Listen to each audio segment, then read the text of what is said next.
Okay, we're going to get started with public comment. Mr. James Young, follow up on community forum. Good evening, Dr. Hall. Good evening. Good evening, Dr. Hall. Good Members of evening. the board, Dr. Edison, department heads. My name is James Young, and I'm here tonight as make a follow-up comment in regards to the community forum that was held in University Park last month. I'm a proud parent of 3 children that's been educated within the school district. I also am very active in the community because I serve on the University Park Board of Trustees for our library, and I'm also an elected official for Monee Township that covers Monee and University Park, and those students are educated by the school district. As I sat in the audience during the community forum in University Park, I heard many different comments, and I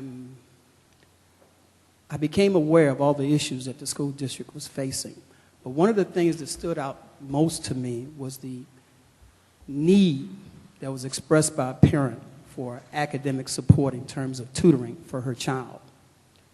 And she mentioned how her child was one of many students in that classroom, and the teacher was in the classroom with numerous students that she couldn't possibly tutor during the time period. I know how that teacher feels, I know how that student feels, and I also know how that parent feels because I've experienced all 3. But I'm here tonight to offer you a resource. Sometimes I don't think that it's about management intervention. I don't think it's about spending money to create new programs or hiring new staff or adding to the staff that we already have. Sometimes I'm just of the opinion, and it's only my personal opinion, that we're not utilizing the resources that are available totally. Maybe because we don't know about those resources. But I'm here to tell you that the University Park Public Library is available as a valuable resource to the teachers in this school district.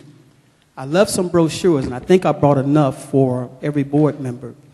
The University Park Public Library has an online tutoring program. There is no need for any student in this school district, if they have access to a computer and the internet at home, they can access the University Park Public Library online resource for math, reading, and foreign language.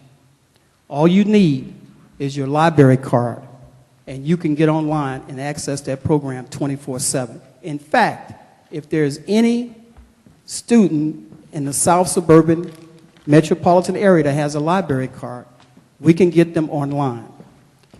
If this resource, and I have to go to the board meeting tonight at the library, so I'm not going to be able to stay with you very long, but if this resource for reading and math and foreign language does not meet the expectations of your teachers in this school district, all you have to do is contact the library and let's talk about it. Because I'm of the opinion that intelligent people, when they communicate and they support each other, we can make things happen. Sometimes obstacles can be an ingredient for success. Thank you. Thank you, Mr. Young. Thank you. Next, Susan Duran, Special Olympics.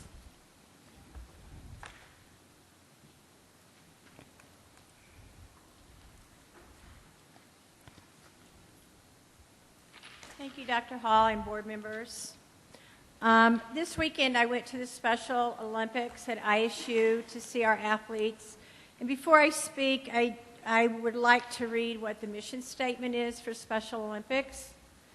The mission of Special Olympics is to provide year-round sports training and athletic competition in a variety of Olympic-type sports for children and adults with intellectual disabilities, giving them continuing opportunities to develop physical fitness, demonstrate courage, experience joy, and participate in sharing of gifts, skills, and friendship with their families, other Special Olympians, and the community.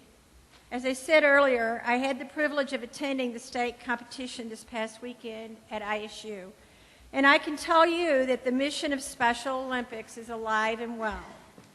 The joy and pride on these athletes' faces said it all as we watched them. Our Warrior Special Olympics team had 8 athletes that qualified for 13 events. To qualify, they had to go through all the local competitions to make it there. We came home with 5 gold, 6 silver medals, 1 bronze, and 1 fourth place. I did ask for permission from their parents if I could mention their names, and they said yes. Jemiah Shepard won 4th place and a gold medal. Brooke Falk won a gold medal. Lakota Johnson won a silver medal. Marissa Parks won a silver and a gold. Stephanie Isom won a silver and a gold. William Powell won a silver and a bronze. Sean Johnson won a silver and a gold. And Jessica Messick won a silver. The coaches that were downstate with them were Michelle Calderoni, Michelle Gallardo, and Alyssa Ashley. I want to congratulate these athletes and their coaches on a successful state meet. I'd also like to let the board know and the public know, if you did not know this, Coach Michelle Calderoni was presented at the Spring Games, Special Olympic Games, with the Area 7 South Cook Will County's Coach of the Year. Coach of the Year. Yeah.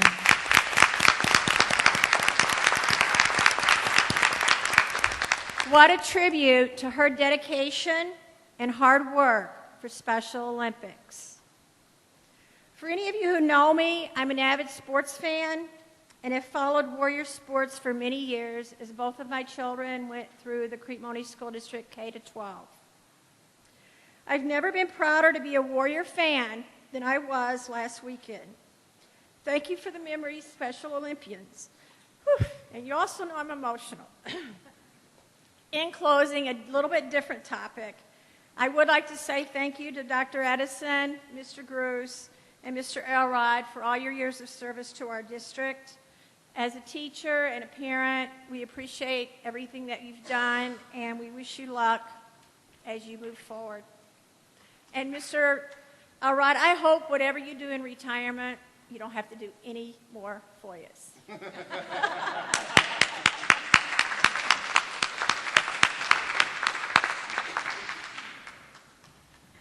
Thank you, Ms. Duran. And I think he has that same wish. Next, we have Doris Warren, superintendent status.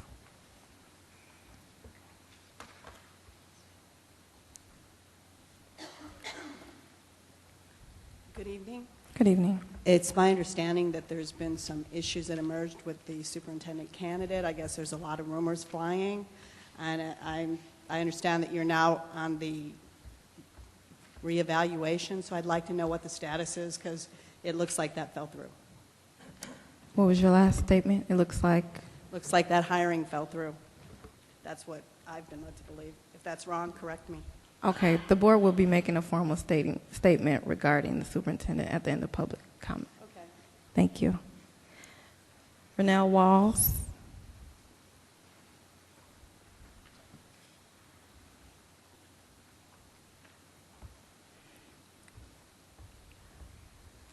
Comment about race issues. Hi. Good evening. I was at the forum, community forum that we had, and I was sitting in the audience and I was listening, and one of the questions that came across was, are we going to hire more black teachers? And it's not the first time I've ever heard it addressed, but it bothered me to have the question asked by anybody, because as a parent, I could care less what color the teacher is, as long as they're qualified and they're passionate about their job, and they genuinely care for all of the children. I understand they say, well, if you have black teachers, they could better relate with the black students, but sometimes they can and sometimes they can't. Another thing within this community, I haven't been here that long. You know, I've had 3 children to graduate from this from the district, and I've watched my children and their friends, and they've made some great connections with all cultures and different backgrounds, and not once have they talked about whether who was white and who was black and who could do anything better. And it's just a shame to me that in this day and age, we get to 2014, almost to the middle of, we're in the middle of 2014, and the grown-ups still can't get past the color of the skin. As a community, if we're going to grow, if we're going to get anywhere, if our children are going to thrive, we have to do better. We have to be able to be blind to what we see. Like, you know, blind people can't see what color you are. It's a condition of the heart. They judge by what they hear people say and how kind people are. So we have to learn how we can't. I don't see your skin, but I'm listening to your heart. So if we're stuck on race, we got heart issues. Something's wrong with that. Please address the board. Ms. Wells, please I'm address sorry. it. It's okay. But it's just like the community thing. You know, if we can't get past the color of one's skin, where's Crete going? I mean, I pay taxes like everybody else. My children go to this school, and they need a good education. You know, I want the person next door to me to cut their grass and do nice things with their yard, just like anybody else. But at the end of the day, can we help each other? Can we pull that together? Can we just get together and help each other? Maybe you can't cut your grass as nice as I can. Maybe I should come over and say, hey, let me help you? You know, if it's the thing where we don't know each other, maybe we ought to take time to go next door and knock on the door and say, hey, my name is Renelle, how you doing? You know, let's get to know each other. We're neighbors. We're neighbors. We got to get past this. It doesn't matter who sit on the board. Who cares as long as they're qualified and they do their job? Thank you. It's a heart issue, people. That's just what. Thank you.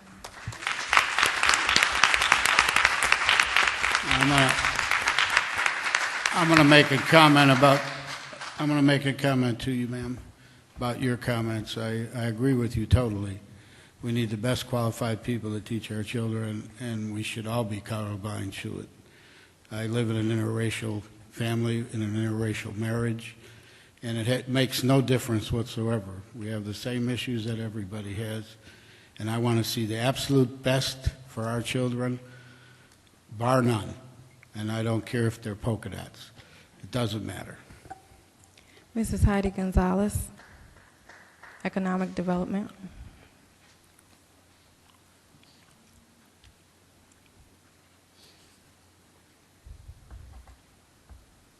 Hi, everybody. I've got just a brief comment tonight, just a short one. And tonight I'm coming to you not as a former school board member, not as a concerned parent, not as a constituent and taxpayer, not the president of the Crete Monee Education Foundation, not as a school volunteer, but tonight I'm coming to you as an elected official. It's been raised questions in the past, very specifically after I attended a Will County Economic Development Committee meeting in the past few weeks. And a lot of us officials, actually in this very room and very close by our neighbors, were very concerned about the economic development because, as we know, developers, potential home buyers, potential business owners, potential employers of our kids and parents frequently ask us, how is the school district? And this is where I kind of falter and can truthfully answer, I don't know how to answer that question. So as you're an elected official standing up for a bunch of folks tonight, I would like to ask the school board tonight, how should I answer that question? Thank you. Ms. Gonzalez, I would like to address you. As you stated that you're an elected official, every one of the board members here are current elected officials. And if somebody asked me that question, whether I like the things that are happening in our current school system or whatever, even when you sat on the board and I wasn't pleased as a constituent, as a taxpayer, as a member also of the Education Foundation, as a person who wore many hats and continue to do so, I think the best and most positive answer to give anyone is we're doing just like other people in other areas. We're doing our best. We're committed to excellence, and we will strive to achieve that. We have a mission statement here. We're working towards that just as you did when you were a sitting member of this same exact board. It takes time. It takes the collaborative efforts of everyone, the building of bridges, not the infighting and all of that. It takes everyone. It takes the Education Foundation. It takes the economic development teams, all of which you mentioned, to come together, come to these tables, and have meaningful dialogue about how we can improve. So my answer to anyone who asks me about 201U is it's great. That's what I say, because I believe what I think, and I seek to achieve that exact figure as it were. So I would say it's great. I would never second guess what is happening in 201U, because I believe in it. And I think you do too. Thank you.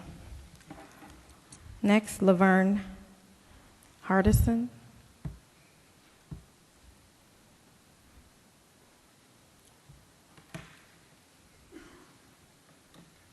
Rewarding teachers. I wanted to find out, I stood here at the last board meeting in regards to a child that was failing. We were able to get her from an F to a C. It cost me $400 and something out of pocket, had no problem spending. What brought me back here again is that after talking to or hearing from many parents who also had to pay for their child to be tutored, the same teacher who failed these teachers, if she had failed that class, she'd had that same teacher for summer school. And I'm thinking to myself, if he failed a lot of students, why would he be teaching summer school? And if that's the only teacher that's teaching summer school, she's going to fail that too.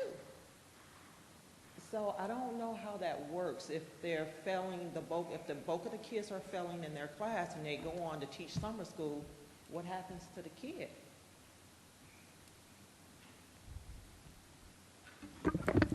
Thank you for your comment. Because that is a personnel issue, we cannot reply to your question, but we will be following up with you on that. As far as the procedure. Can you at least say how does that, what's the process in going from a teacher to summer school? Mrs. Hirsch. Ms. Hirsch, thank you. Well, all of our summer school jobs are posted. So like we do with any vacancy, we post those positions and then our teachers have to apply for them. So that hiring process was put into place for summer school. So we were just following our hiring process. And then we look at the pool of candidates who have applied and hire from that pool. The pool was not large for what you're referring to, and we only had basically the number of teachers apply for the positions that we had. Laura, question. So the hiring process is as it is, and then is there a way if a parent selects for their student, because I don't imagine I would want the scenario, but if a student is to repeat the very same class as the student was already unsuccessful in, do we have a category, or is that taken into consideration at all? And it could just simply be that the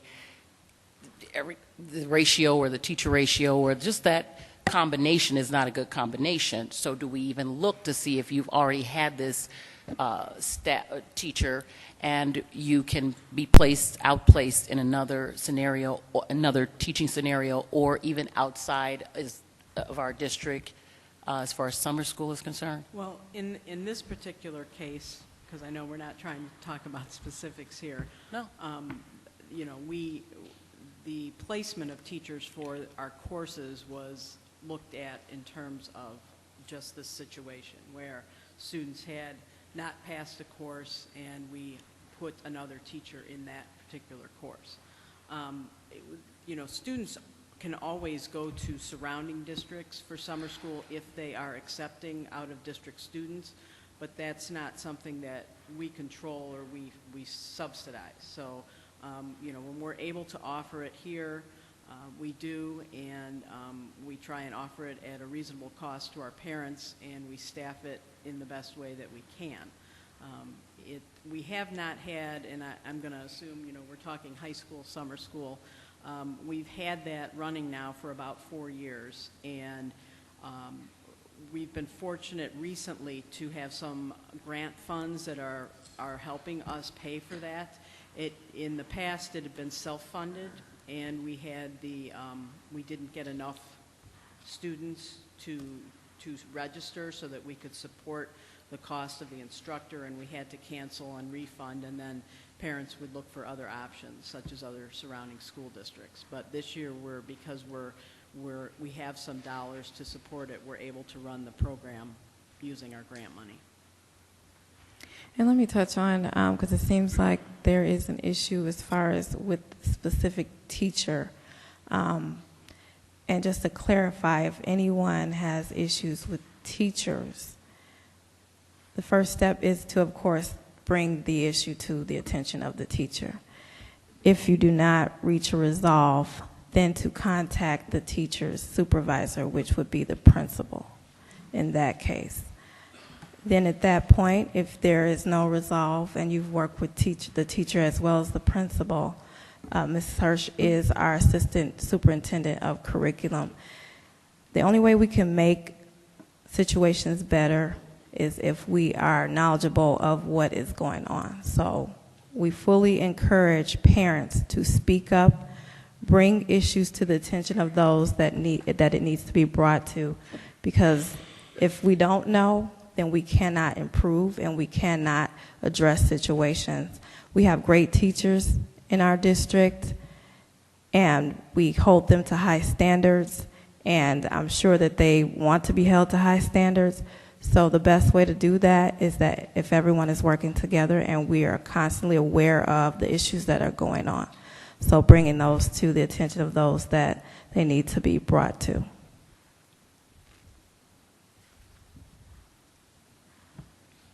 Star Lawson.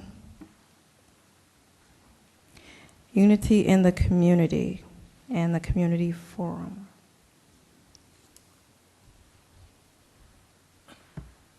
Good evening, Dr. Hall, and Good to evening. all of the board members and administrators. I want you to know that I have a 2014 graduate from Crete Monee High School. Very proud of that, but it saddens my heart when I hear that there's some division among you, stirring among the board and also in our district. Someone said that the current Board of Education is a problem and that they would shout it from the rooftops. Well, I have news for you, because I have a calling. I'm a licensed and ordained minister of the gospel, and that calling is to watch, wail, and warn. And so I stand before you tonight to say, I'm watching. I'm going to wail every time that I need to stand before you. I will. And I'm going to warn anyone who would try to cause division among this board that it will not be tolerated. And I think we will all stand together to support this board. I agree with Trustee Kimberly Sanders in saying that if someone were to ask me how to answer about this board, I too would say this board is committed to excellence, works collaboratively with the parents and others in the community, and I would tell them to have some meaningful dialogue with this board to find out what you're doing and what you're trying to do. I'm very proud that you had that forum. Unfortunately, I was not able to attend. There were so many other things going on the same night, and having a graduate myself, I was quite busy. But speaking about Robert F. Kennedy in 2005, President Obama said, "In a nation torn by war and divided against itself," he was able to look us in the eye and tell us that no matter how many cities burn with violence, no matter how persistent the poverty or the racism, no matter how far adrift America strayed, hope would come alive, and hope would come again. I believe in hope, and the same hope that our first African American president, Barack Obama, believed in. And we're here because we believe that all men are created equal and that we are all connected to each other as one people. And we need to say that more and say it again and keep saying it until we all believe it. I support this board, and I think you're doing a wonderful job. Thank you for this opportunity. Thank you.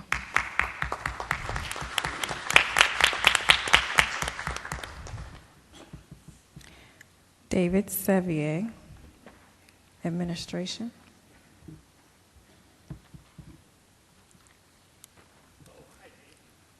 Good evening. Good evening.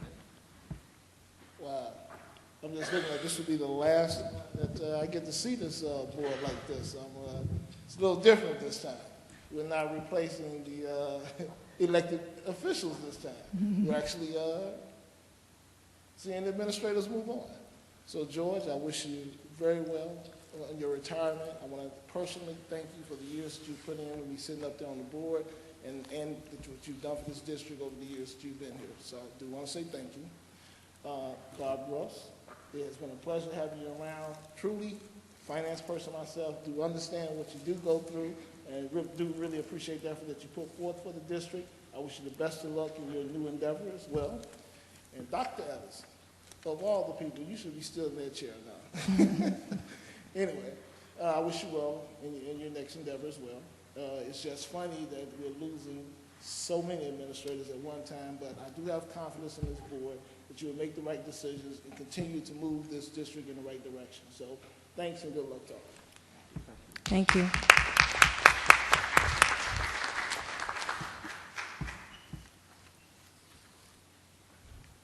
Laverne Williams.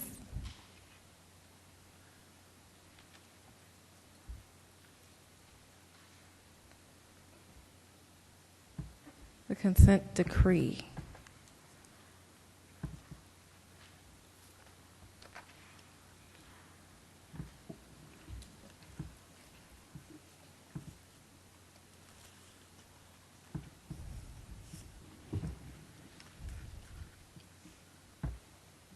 Good evening, Good Dr. evening. Hall, board, administration, public.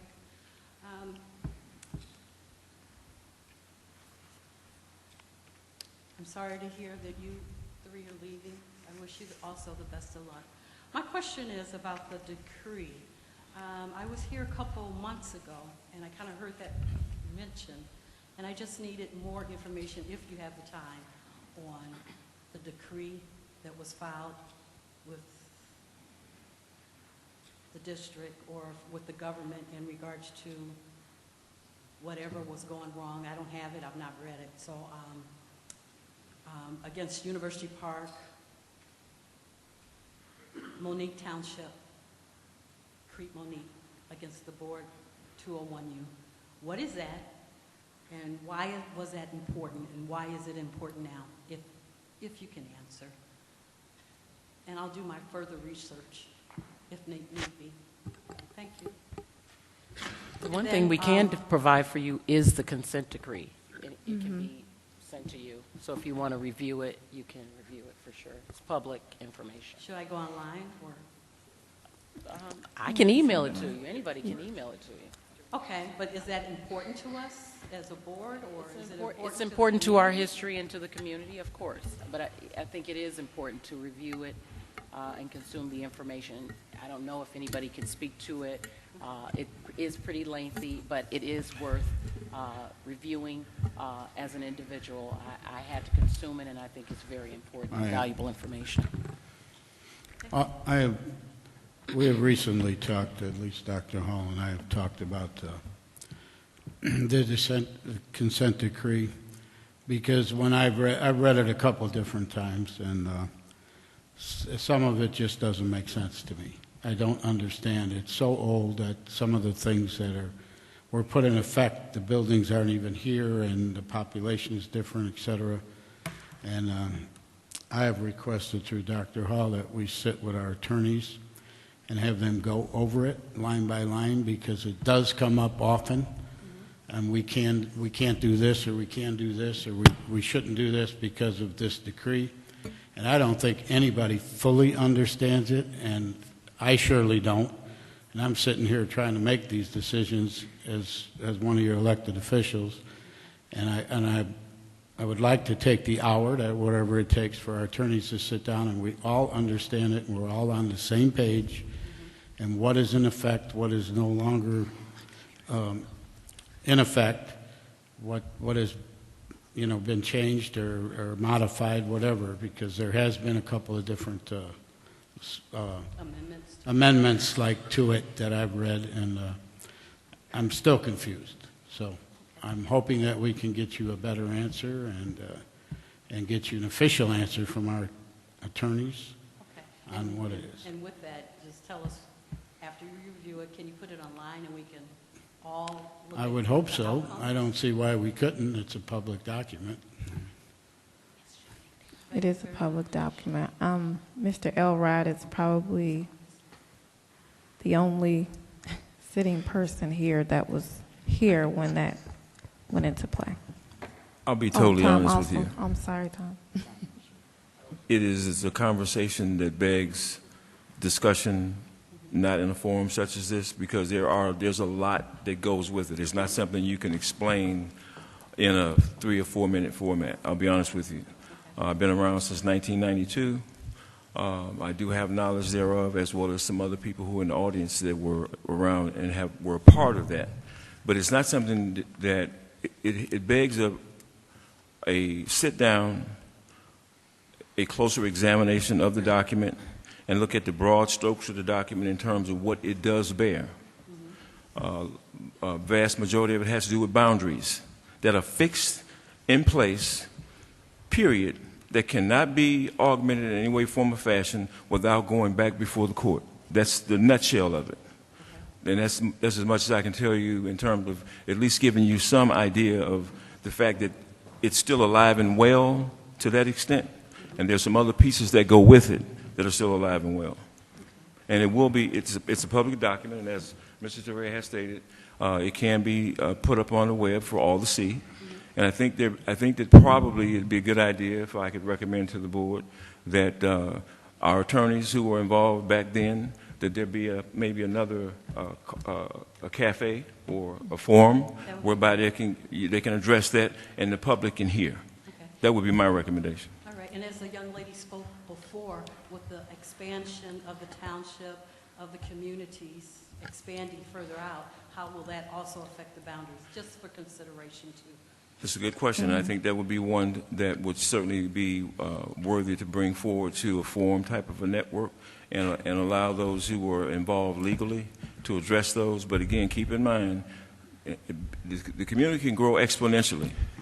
It's the boundaries that are fixed and in place as it relates to that decree.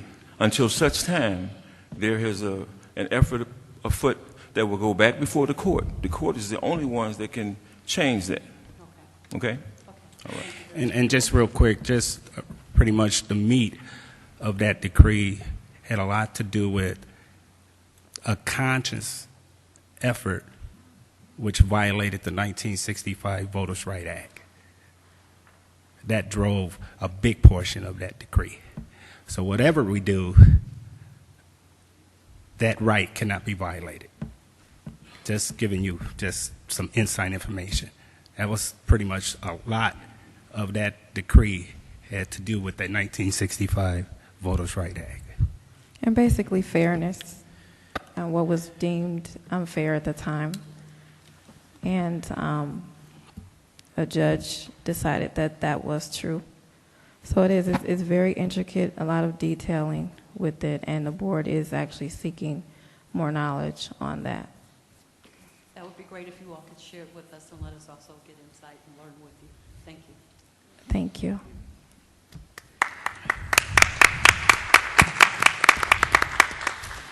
Okay, we are not taking any more public comment forms. Our public comment portion of the board meeting is slated for 30 minutes. So we have 2 left. Gerald Neely.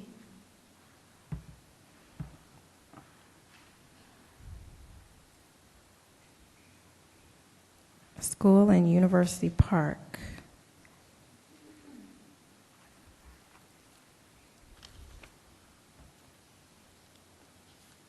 Good evening, Dr. Hall. Good evening. Board, everyone else here. I'm really concerned with if a school will be put in University Park. Also, how safe are the teachers and the students in Park Forest, Crete, going to school and coming from school?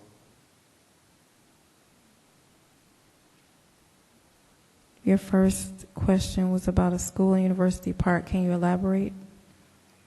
There was a lawsuit a while back, a civil lawsuit, University Park against the 201U. The consent decree we were just discussing? Yes. Mm-hmm. The sister stole my thunder, so I didn't really want to get too wild with it, but since she did bring it up, I just wanted to know pretty much now, I'm concerned with the safety of the teachers, the safety of the students, because there was an incident where a young man came up to the school with a gun in Park Forest, and there were sightings of nude men running around at different schools, sexually harassing students. So just as a concerned parent and a taxpayer, I just want to know how safe is everybody coming and going to work, you all being in charge of our kids and our kids.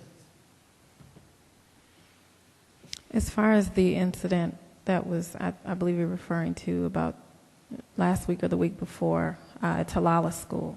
Yes. Okay, there was an all-call that went out that told information about an individual walking down the street, further down the street from the school.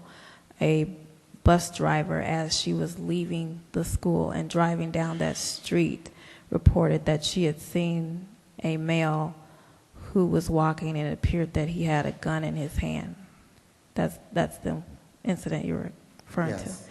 to. Mr. Elrod can give more specifics on that. And I'm glad you brought it up, because a lot of times when an all-call goes out, people just hear certain parts or whatever, and that's why I shared with Mr. Elrod that we want to be clear on what actually happened. So. The incident in question was, there was an allegation made by a bus driver as she was driving away from the school, probably maybe about an eighth of a mile from the school. She alleged that she saw a young African-American male waving what she believed to be a weapon, a gun, in his hand. Upon further investigation, first of all, let me address your safety issue as it relates to how we respond. When this information came into the school went into what we call lockdown. Lockdown, simply put, means that any staff, students, support personnel that are in their school, they find the closest and nearest locked quarters that they can secure themselves in until such time they are relieved by way of an all clear by the first responders who come to that school. There was no way that the perpetrator allegedly who performed this particular act could have gotten in the school. They locked it down right away. Park Forest Police responded. They scoured the area. They did not find any weapons. They did not find anyone who allegedly waved the weapon, and they remained vigilant for the next few days in and around the school for dismissal and for kids coming to school. So we have what we call reciprocal reporting agreements in place that we've had for years with all the municipalities that service this school district, which means that we can share information with them, they can share information with us, and they do respond to us very quickly, and they stay with us and guide us and direct us as it relates to our staff when it's safe to come out of a lockdown.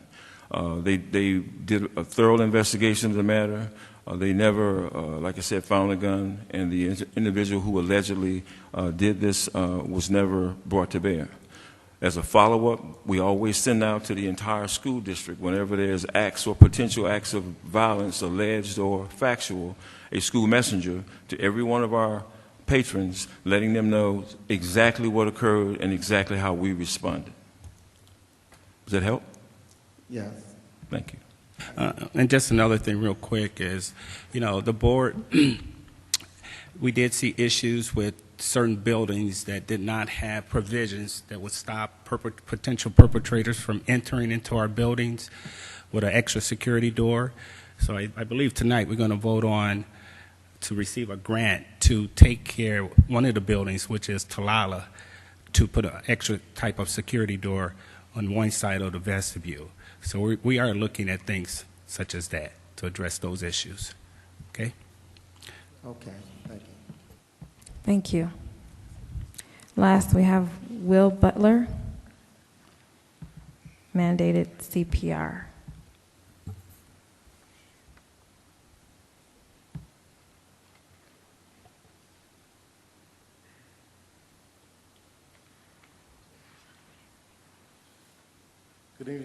Good evening, everyone. Good evening. I was just recently made aware that Illinois passed a law requiring high school students to be trained in be trained in CPR and AED before graduating. And I was just wondering what the board has done to prepare for that, because I believe their requirement is in effect 2014-2015 school year. I knew that it was, it had passed in the House, but you're saying it has now passed in the Senate. When it's as of May 6th, I believe the date is. Okay, and then when it's a mandate that we usually get notification, that's correct? Yeah, I know. It's, Go ahead. it goes into effect in 15-16, must be taught in health classes. Okay. And we will do it. Mm-hmm. Mm-hmm. Okay. All right. Thank you much. Thank you. Okay. I do have an announcement regarding the superintendent search. Dear parents and community partners, on behalf of the Crete Monee School District 201U Board of Education, I am pleased to share with you the status of our search for a new superintendent. As of June 12, 2014, the Board of Education ended its negotiations with the candidate formally selected from our pool of applicants due to our inability to reach mutually beneficial terms of agreement and contract. As such, the board resumed the superintendent search without delay to identify additional prospects from our pool of promising individuals who met the needs of our school district. Based on an extensive review of candidates and an exhaustive interview process by the Board of Education, I am able to inform the community that we are once again working to finalize a candidate that meets the district's high expectations and reflects the community's desire for an educator with a vision, a high degree of fiscal responsibility, knowledge, and an intimate appreciation of the challenges and strengths of a diverse community such as ours. There are several prerequisites that must be fully satisfied before we can make a more detailed announcement. However, the Board of Education is working hard to secure a candidate that will start by July 1st for the start of our fiscal year. We appreciate your patience and support of our efforts. Your input and our commitment to finding the best superintendent for our schools has informed and guided our decision-making throughout the process. Our goal continues to be to find a leader who will foster a new era of inclusion and community, and who will continue to drive the kinds of rigorous educational programs our children deserve. Thank you on behalf of the Crete Monee School District 201U Board of Education. And actually that date should have been June 6th. I want to make a comment. We are rigorously, everything Dr. Hall has read, we are rigorously trying to find a superintendent. But I do want to caution the board and say it publicly that we need to take our time and find the very best person. I don't feel we need to rush into July 1st if we have to have an interim superintendent. I think that's not a bad idea. I want to find the best and the brightest person that we can to fill this position and lead this district for the next few years. It's the top of the spear. It's the guiding light, and I would like to make sure that every board member gets an opportunity to interview everybody. There's been times when some board members were absent and had to leave, including myself. And I would like to make sure that everyone gets the same opportunity to look at everybody whenever we want and interview them completely and then make a decision based on that. So I would caution that we take our time and not rush to judgment here. Thank you. Let's be clear that rigorous does not mean moving quickly. It's aggressively pursuing the right candidates. And we will do our due diligence to make sure that we have someone in place by July 1st. Thank you. At this time, I would like to formally recognize those individuals in our district office that are leaving. We have Mr. Bob Gruss, who is leaving. This is his last board meeting, and he is going on to pursue another position. And we also have Mr. George Elrod, who is retiring after serving how many years? How many years have you been in? Speak in the microphone. I've been here in the district for 21 years, 21 wonderful years. I have no regrets. I've been in the field of education for approximately 38 years, and I'm going fishing.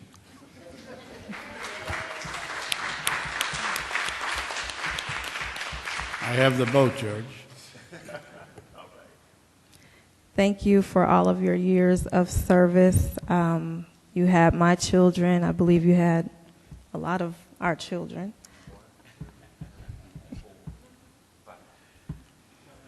I'll tell a quick story when you were at the Intermediate Center, and unfortunately there was a tragic situation that took place. And now working with you to put out messages to the community when we've had some issues, I fully understand your stance on that. At the time, I had some concerns about a message that had gone out and hadn't spent a lot of time with you as the principal there, but because of this incident, I did. And coming in, I got to sit down and really, get to know you a little bit more and understand your mission and your vision for the students of Crete Monee. And I believe that you have carried that even into the district level in the position that you've been in. So on behalf of everyone, thank you for all you've done in all of these years here in Crete. Thank you so much. And I'd also like to add something to that, too. You taught all my boys. I have 3 sons that went through the school. One of them is still here contributing. He's a teacher. And you were a huge influence on my son, Michael, becoming a school teacher. You mentored my son when he was in your building. And I'm proud to say he's a fine young man and does an excellent job. And you're part of that credit. It goes to you, George. Thank you very much. Lastly, we have Dr. Anthony Edison, who currently has a dual role with us. He is the Assistant Superintendent of Human Resources, as well as our Deputy Superintendent. Dr. Edison stepped in at a time where we really needed him to step in, and he's been balancing those 2 roles for us, and we thank you for doing that for us. And Dr. Edison, you've been here how many years? 6. 6 years. Bob, how many years have you been here? Almost 6 years. Almost 6 years. So thank you too, Bob, for all of your dedication and working in our finance department and working side by side with Mr. Heisel as well as Mr. Brown as finance chairs and all the knowledge that you brought to those positions. Thank you. And Dr. Edison as well. It's not always an easy job being over human resources. You get all the good, the bad, and the ugly in that department. So we want to say thank you for all that you've put in for our board and to help make our district successful.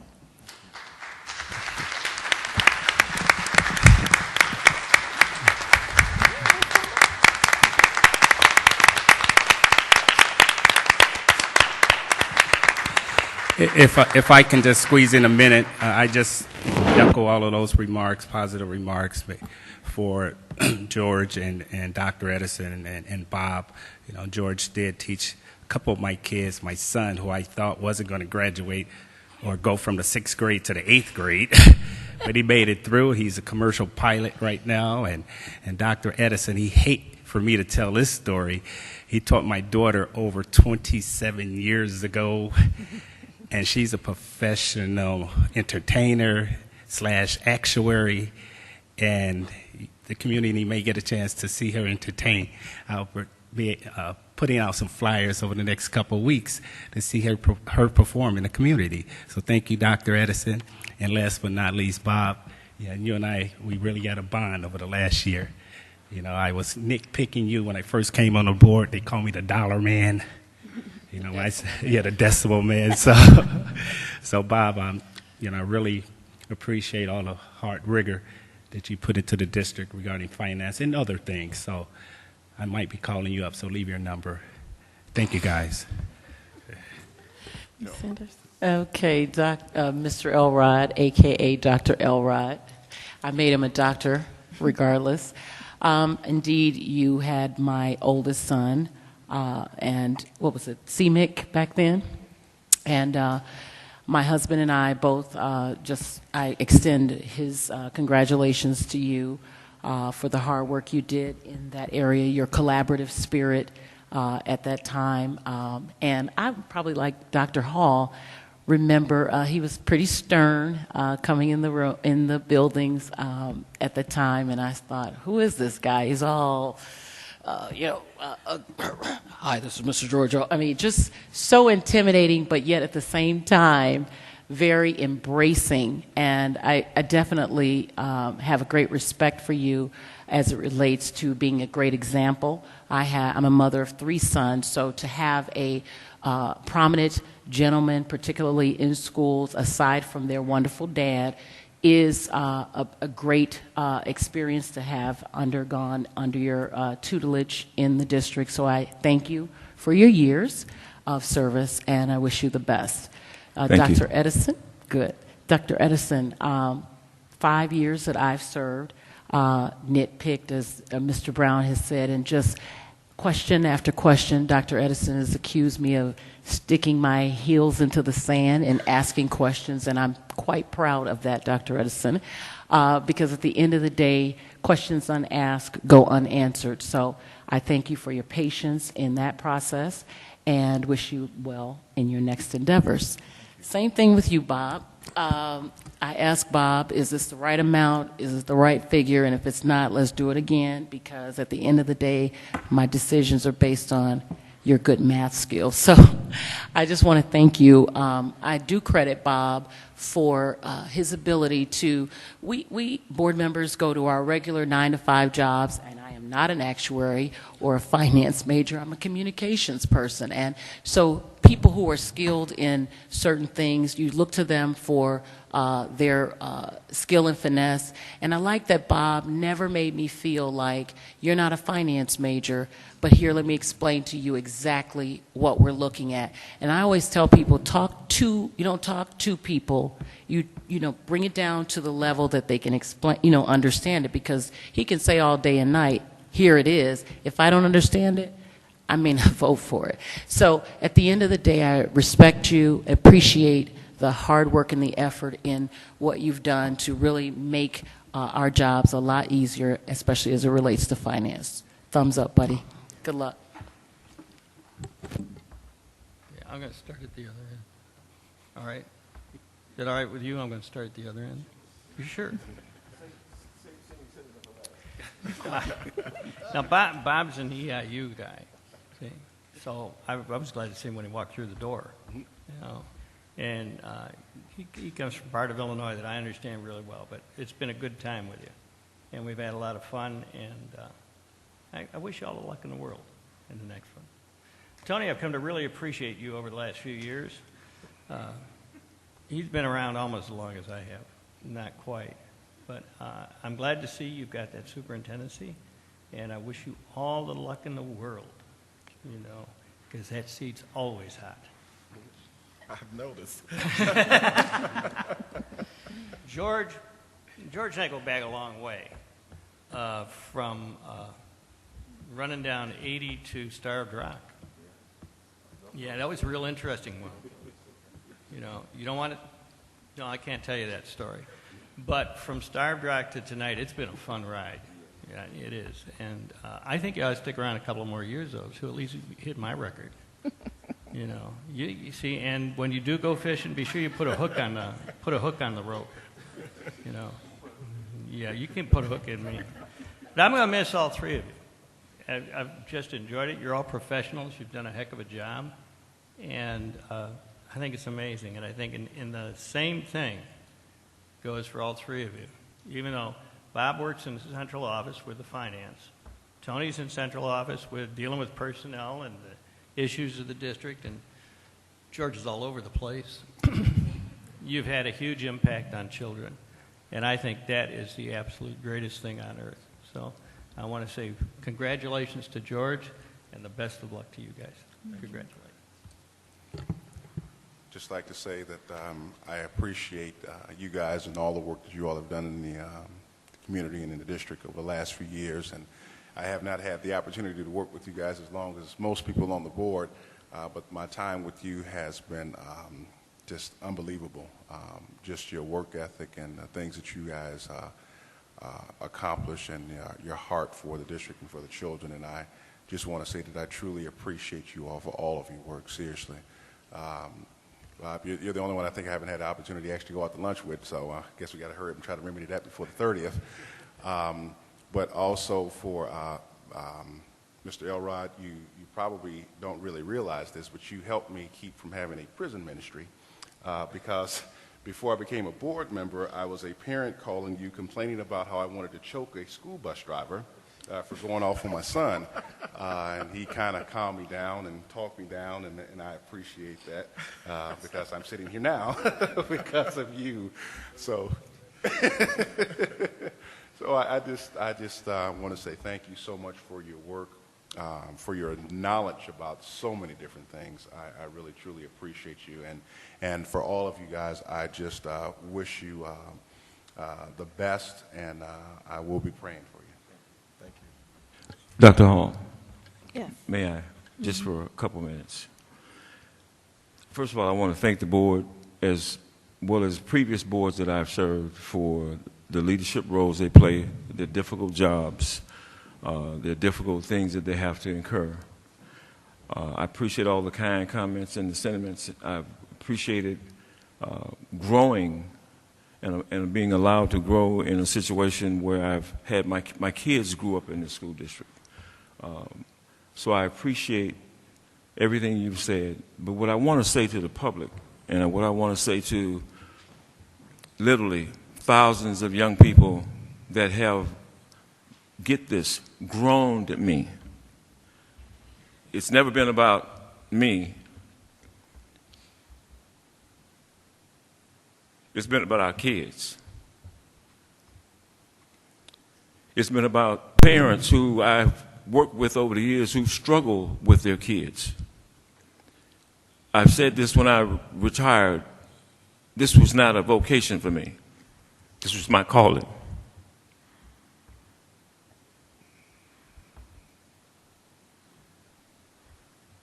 And I have no regrets. It's been one blessed ride. And I have seen young people become adults who are prospering in their lives, who've prospered my life. And I wanted to share that with you. Because if I had walked away from here tonight not sharing that, and the literally thousands of young people who I've come in contact with, I want them to know that I'm who I am because of them. God bless you.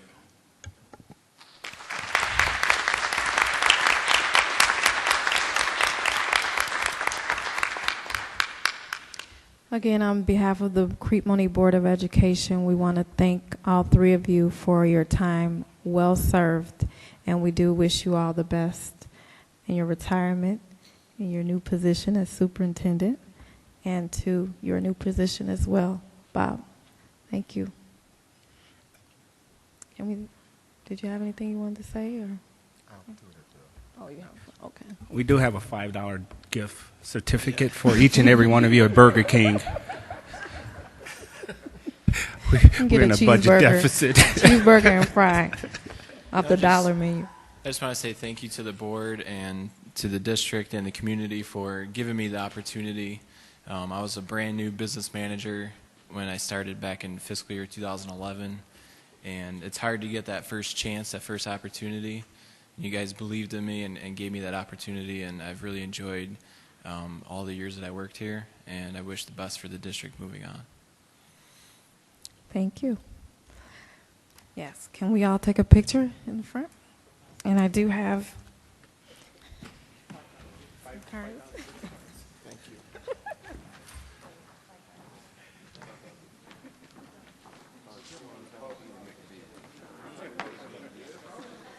Didn't you and Monee get lost? Yeah, you did. You got lost.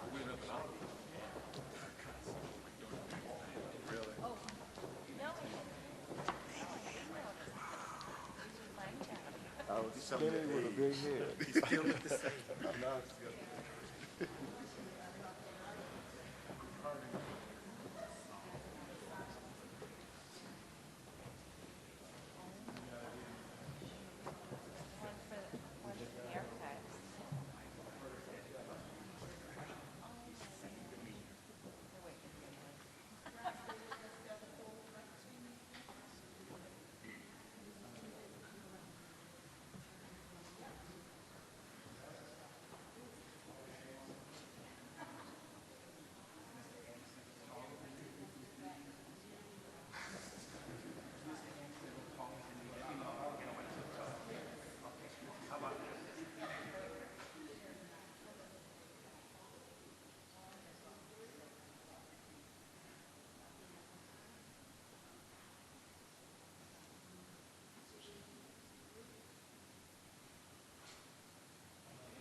Tallest guy.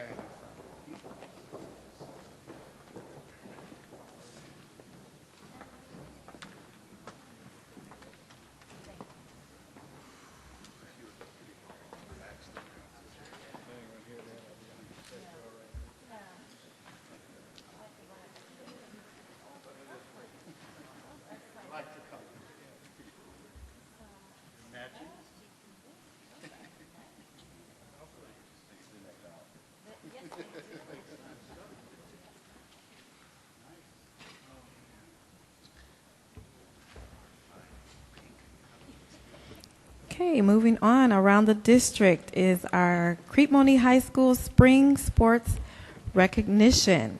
So we want to ask Mrs. Linda Pete.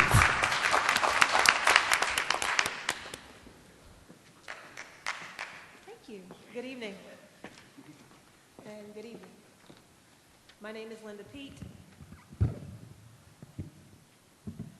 It is my honor to be the athletic director for the Crete Monee High School Athletics Department. We are here this evening to acknowledge the accomplishment of our spring sports athletics and our athletes, some of whom have joined us here this evening, as well as some of our coaching staff. However, we are deeply impacted by the fact that we are on summer vacation, so they are with us in spirit. At this time, because they are here, I would like to bring to the forefront Coach Julian Lagunas. He is our girls soccer coach for the spring sport season.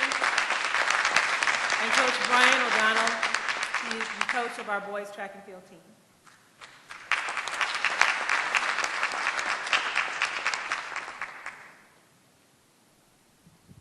Good evening. I think the only soccer player I have is I have one girl here today, probably the result of the summer, like as Pete was saying. We had an okay season. We finished 9-9, not where we wanted to finish. We had a lot of bright spots. One of our brightest spots is here today, thank goodness. Adriana Vera was our captain. She was our team MVP. She was our leading scorer. She's 2 times all-conference, and she's only a sophomore. She got picked to be captain not because she was the best, but because she was the hardest working. It just coincided that she was also the best. So we were fortunate to have her, and we're going to have her for 2 more years, so we're happy about that. Adriana Vera, come up.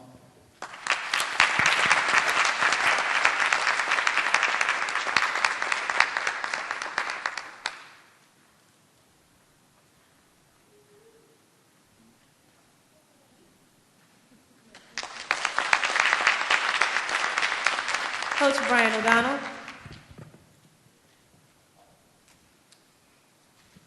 Good evening. Thank you to the Board of Education and to the CM201U administrators for giving us this opportunity. We had a very good season on the boys track and field. We were conference champions, and we did send 2 relays and 4 individuals to the state track and field meet. We had 1 athlete who was all-state, junior long jumper, Elijah Douglas, placed 3rd. He was a half an inch away from being a state champion this year, so he'll be back next year. He was also a qualifier in both hurdle races and narrowly missed making finals in both. So we expect big things from him next year. I do have 1 athlete who is with us this evening who was a member of one of our state qualifying relays, and that is Christian Stewart, who was a senior. He was an anchor.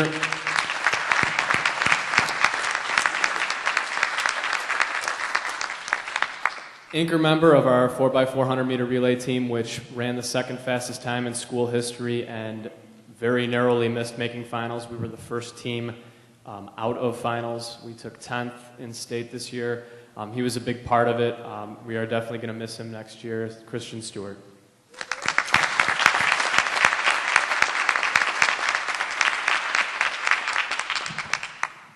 Since we're all about doing our due diligence here, I want to share with you, not only was boys track and field conference champs, our girls track and field program were conference champs, also our baseball team conference champs, and our sophomore softball team conference champs. And so,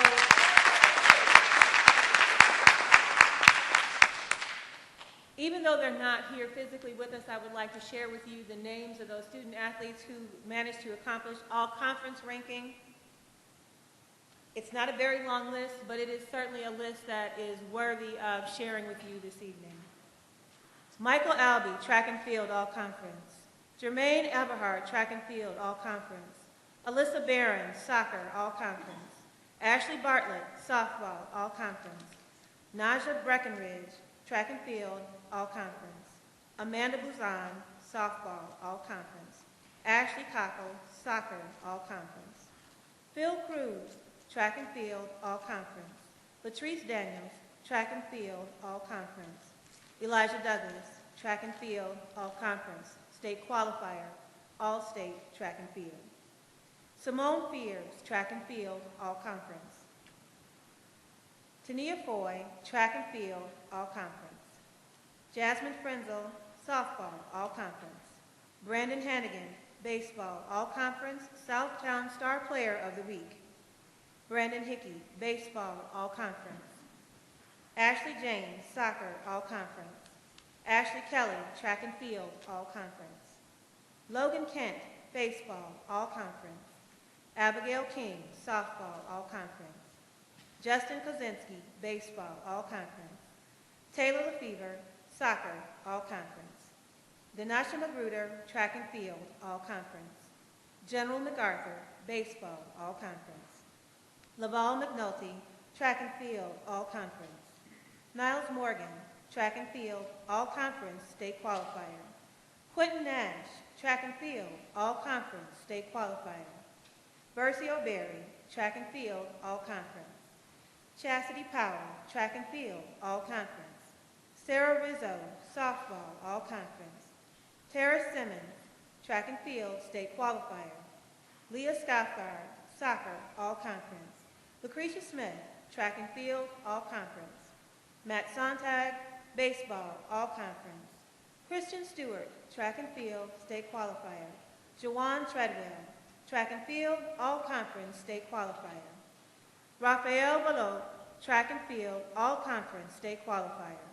Adriana Vera, soccer, all conference. Joshua Walters, baseball, all conference. Nathan Wright, track and field, all conference, state qualifier. These are our 2014 spring sports highlighted athletes for our season. Thank you very much to them, to their families, their parents, and to the Board of Education, and all of our supporters. Thank you very much.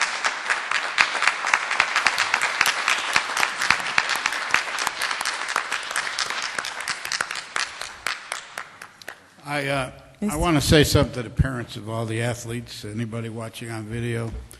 Having put 3 boys through college on athletic scholarships, start now. Market your child now. Get as much out there as you can on your child. I waited until they were juniors going into their senior year, and it's rough. Get them out there, get their name out there, and get as much scholarship money as you can get. Start now. If they're freshmen, now's the time to start. Congratulations to all of you. Also, Miss Pete, I'm not sure if is Special Olympics considered spring sports. We had a public comment earlier about Special Olympics. I will follow up with Mr. Wortell for acknowledging with the board as well as with our special education department for our Special Olympic warrior athletes. I'm certainly not going to overlook them and their accomplishments. Okay. Thank you. Thank you.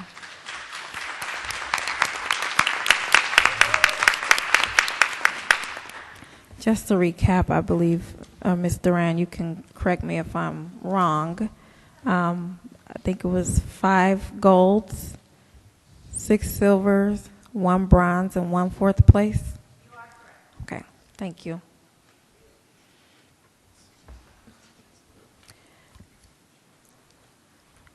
Can we ask all of our athletes to come to the stage to take a picture with the Board of Education?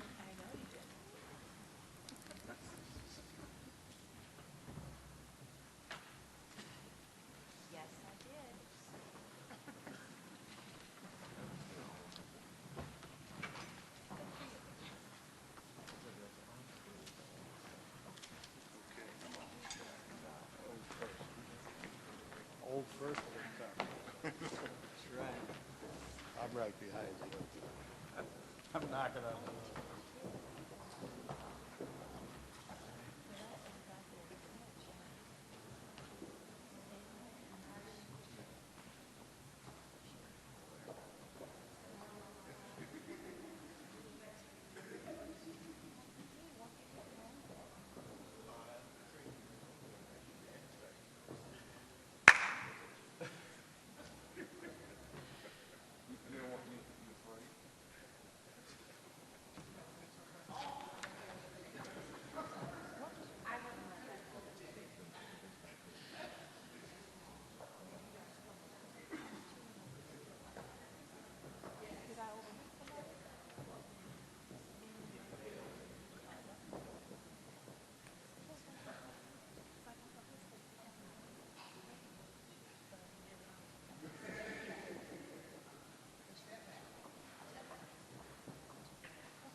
Pardon the interruption. Is there anyone here whose name I did not call on the list this evening who is here from spring sports? please come forward. It was an oversight on my part, and I do apologize for that.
Coach again. Take care. Again. Coach. Thank you so much.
Going to officially call our meeting to order with our roll call.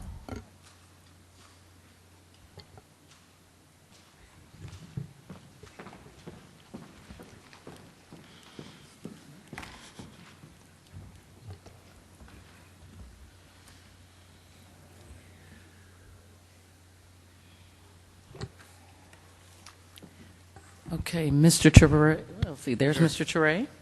I'm here. Mr. Heisel. Here. Mr. Brown. Here. Mrs. Stockton. Here. Secretary's aye. And Dr. Hall. Here.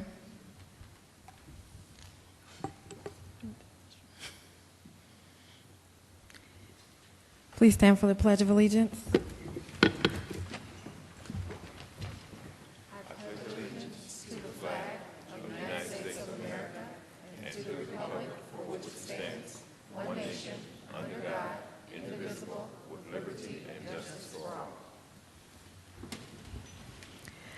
Okay, we are going to open our public hearing regarding our amended fiscal year 14 budget. Mr. Bruce. Thank you.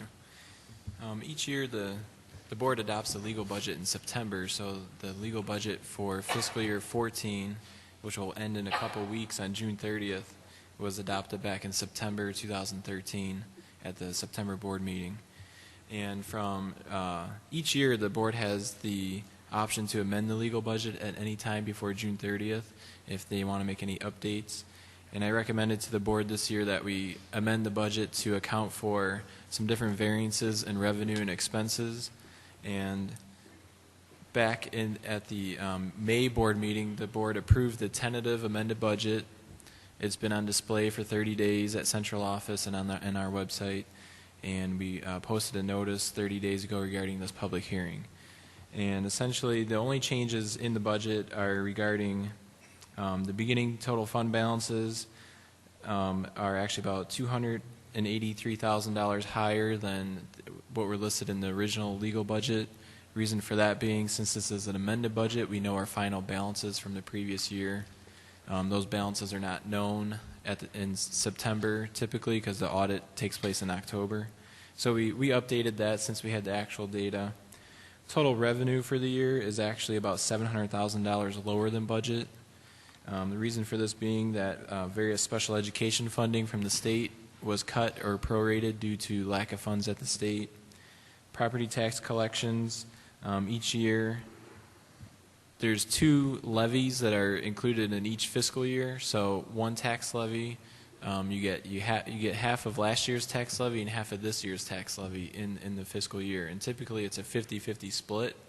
And this year, due to the timing of some payments we received, it was more like a 49-51% split. And based on that timing, that changed our revenues a little bit.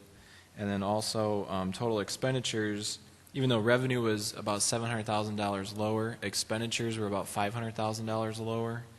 And the reason for this was in January, when our health insurance plan was renewed back in January 2014, our health insurance rates actually stayed the same or went down a little bit, and they did not go up by about 8% like we projected in the budget. So this amended budget accounts for that favorable change. And then also our federal TRS costs that we pay on federally funded salaries, we had a little bit less of that cost than expected. And then finally, we are just recategorizing some different expenditures into the appropriate funds, specifically for our buildings and maintenance staff. In the original budget, we had their health benefit costs flowing through the education fund, and to stay consistent, we want to keep that in the O&M fund where it usually is. So really, it's a little bit of changes on the revenue side, a little bit of changes on the expenditure side, but the total net change is only about $200,000 on the budget. And when you account for the fact that the beginning balance was actually better, starting off better than we thought, the total net ending fund balance is only $74,000 from what we budgeted originally. And so the $74,000 variance on our $61 million budget is a very small variance, but I figured if we could just get everything in the proper categories and as clean as possible before the end of the year, that we should do that. So we just go through this process, amend the budget, and I can file that tomorrow if it's approved. So at this time, if there's any questions from the board or the public, I can answer those now. And other than that, there's no other information for the public hearing. Okay, any questions from the board members or the public?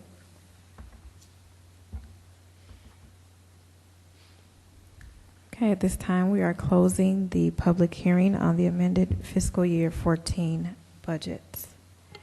Can I have a motion to move agenda item 12B6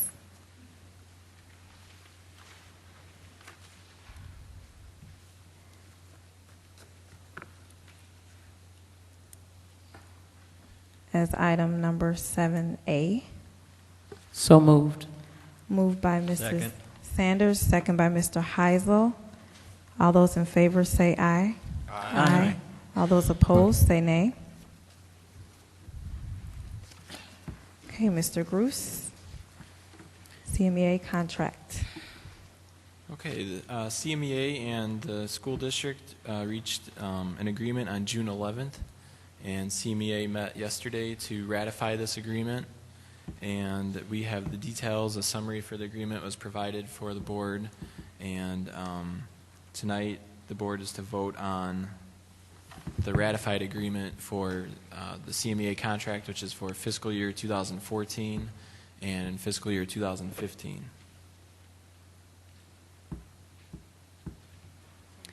Can I have a motion to approve the CMEA contract? Moved. Second. Moved by Mr. Heisel, second by Mrs. Stockton. And a hand clap. We Any did it. questions or comments from board members?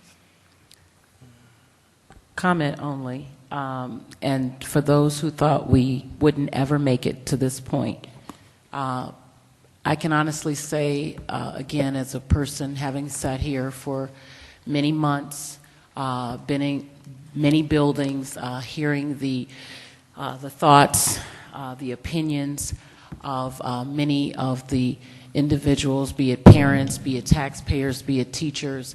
It's a wonderful feeling to know that you can be in negotiations, in dialogue, not always agree, but at the end of the day, yield to what's best for children as an overall. It's not about us at the end of the day. It's about a broader goal, and that's educating kids to the best of our ability. So I'm very pleased, very thankful that we are able to make it to this time and this place on June 17th. So thank you guys for the work that you did. I want to commend my colleagues, Mr. Brown and Mr. Heisel, on the tireless work that they put into this process. And again, my other colleagues for the tireless work that was done on behalf of this board to bring us to this resolution. And again, the CMEA representatives who worked along with our colleagues to make this, to bring this resolution to us today. So thank you.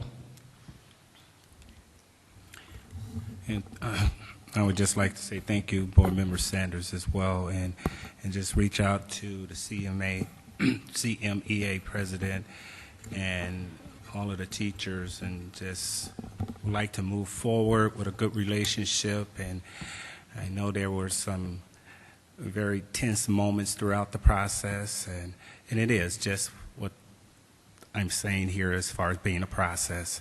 It took a while, but we made it happen, and I just want to thank you guys for coming together with us to make it happen. Thank you. And I want to say a giant thank you to all of our wonderful teachers. Continue the great work. Thank you so much for all that you do for our children, and you will continue to do. And I'm glad we reached a resolution. Very happy. And thank you all again.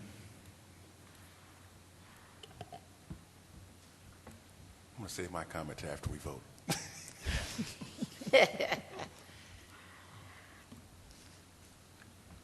Okay. Anybody else? Secretary, please call the roll. Okay, Mr. Anderson. Aye. Mr. Brown. Aye. Mr. Heisel. Aye. And Mrs. Stockton. Aye. Mr. Teray. Aye. Secretaries, aye. Dr. Hall. Aye. Okay, motion passes.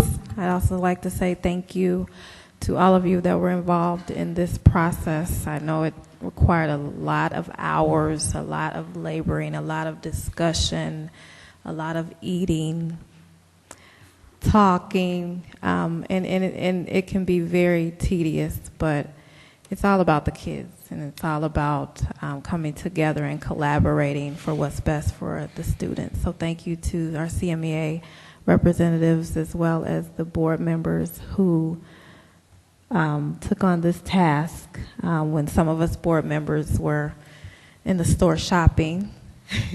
You were sitting at tables and negotiating, as well as Mr. Gruce, Mrs. Hirsch, Dr. Edison,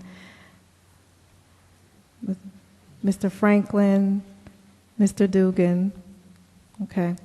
So it was definitely a team effort, and even to our lawyers, of course they get paid to do that, but definitely a team effort, and we are so glad to reach this day today, and looking forward to working together to do whatever is needed in the future. Mrs. Bragg.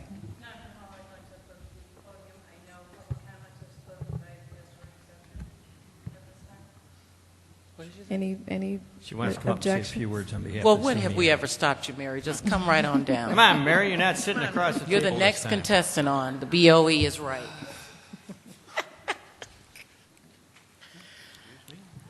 Thank you. On behalf of the CMEA, we do want to thank you for reaching this, well, now approved agreement with us. I know it's been a lot of hard work on your part, on the administration's part, on central office's part with making sure all the data was together for these negotiations. we do appreciate your accepting the tentative agreement, and we look forward to a collaborative relationship moving forward here in the future to make this the best district in the Southland. Thank you. Thank you. Madam President, I just wanted to say, Go ahead, Mr. I'm so thankful for all the hard work that everyone put into this, all the long hours and the back and forth. I just want to thank once again, as the President said, all the representatives from the board and also even the representatives from the union, because we know that your heart was the children, and I just want to thank you guys for bringing it together. Thank you. Yeah. And I'm going to miss having those meals with you guys. But if I see another pizza, I may just run the other way. Who gained some pounds after negotiations? Who lost sleep? Okay, moving on to our administrative updates. Dr. Edison. Which updates? Administrative. I'd just like to take the opportunity to thank all of you for, I'd like to take this opportunity to thank all of you for providing me the opportunity to serve the district for the past 6 years in the capacity of assistant superintendent and deputy superintendent. Me leaving the district is a bittersweet feeling. I've had made some excellent connections and friends within the school district, and it's been a great experience for me. I know I have grown in many different areas, and I just appreciate that the support that I have received from the staff and community. Parents and so forth. I took on the dual role with assuming the role of the superintendency about December, so doing that was a daunting task, but the team of administrators, George Elrod, Laura Hirsch, Bob Gruss, and working with Terry Tobin also, I'd like to just publicly thank all of you, because I would not have been able to do those things and wear all those hats without you. We spread the duties out a little bit, and everybody got a chance to help me and step up and help the district. So I'd like to thank those individuals. Mary and Susan, I'd like to thank the two of you for keeping me on my toes over the past 6 years with the whole human resources piece and negotiations and contracts and grievances and all that fun stuff. And the two of you represent the district very well and represent the interests of the teachers well. Keep doing what you're doing, and because you're doing a wonderful job. And even if we don't agree on everything, I enjoyed our working together, and I think we were able to resolve our various issues in a very professional manner, and I definitely appreciate that. But yeah, it's been a great run. I've learned through my experience. This is probably the most that I've spoken since sitting at the table, and I have learned. I learned more by listening, and I can gather information and make decisions by listening. I don't have to speak all the time, and that works best for me. And I think that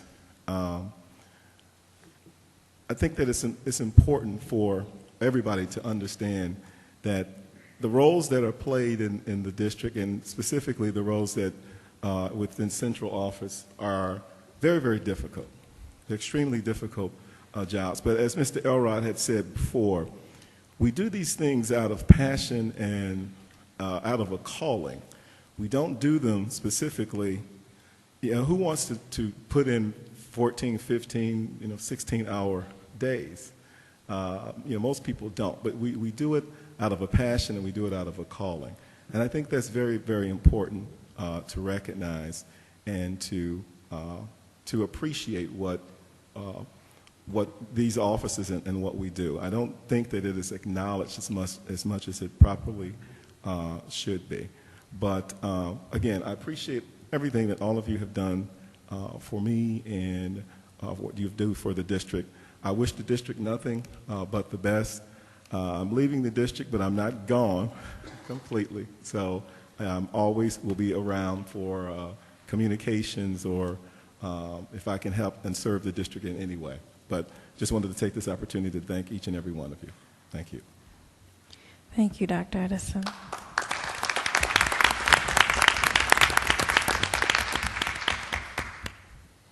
Curriculum, Ms. Hirsch. Okay. My report tonight is a follow-up to a concern that we had expressed at, I believe it was our May board meeting, from our some parents who are part of our non-English speaking community. And I just wanted to follow up, give you a little history. Our ELL population has been slowly growing over the last several years. And part of what we've done, say, over the last 2 or 3 years is we had the State Board of Ed come in and do an audit on our ELL program. And they gave us recommendations to help us grow our ELL program. And part of growing, obviously, is growing our communications tools and our communication system. So the comments that were made last month, I think, were very timely, because certainly communication is something that we all value, and it's something that shows respect to people. And so we took those comments to heart, and we know that we need to improve those communication tools with those families.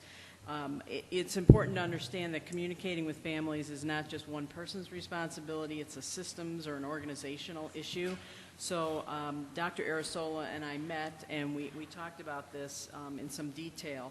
But, you know, when you really think about what we've done over the last few years with our communication, we have a lot of communication tools in place.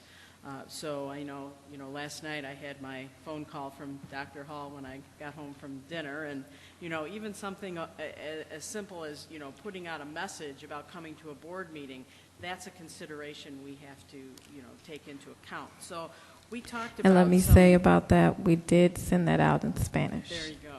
Thank you, Ms. Nash. But we do have to answer some very critical questions, I think, in developing this process. For example, what gets translated? Who does the translating? When does it get translated? What triggers translation? Because some things may not. I don't know the answers to those questions just yet. But in addition to that, in terms of our ELL staff, what are their roles and responsibilities? What qualifies someone to be a translator? So we have some big questions to answer. We currently do have a growing staff in place. Dr. Arasola, who is our Director of Special Ed for a few more days, I wrote this report before she informed us that she was leaving, but she right now is in charge of our ELL program, and she's bilingual. We have 4 certified teachers to serve our students in pre-K through grade 12. And all of those are proficient in Spanish. We are in the process of converting one of our teacher assistant positions to a certified position, and that was something that the state is requiring us to do. And then we do have a district registrar that speaks Spanish. So we do have some staff in place. We just need to sit down and really formulate a plan that answers those questions. So our plan is to do that over the summer so that we have something in place at the beginning of next school year. Can I also make a suggestion, too, that in making the plans, if we can include some parent feedback also? Can you hear me now? Good. Some of the parent feedback also from some of the parents who may have had some concerns or issues before. I'm not sure exactly how you can get in contact with them at this point, but I believe a great number of them are from Balmoral.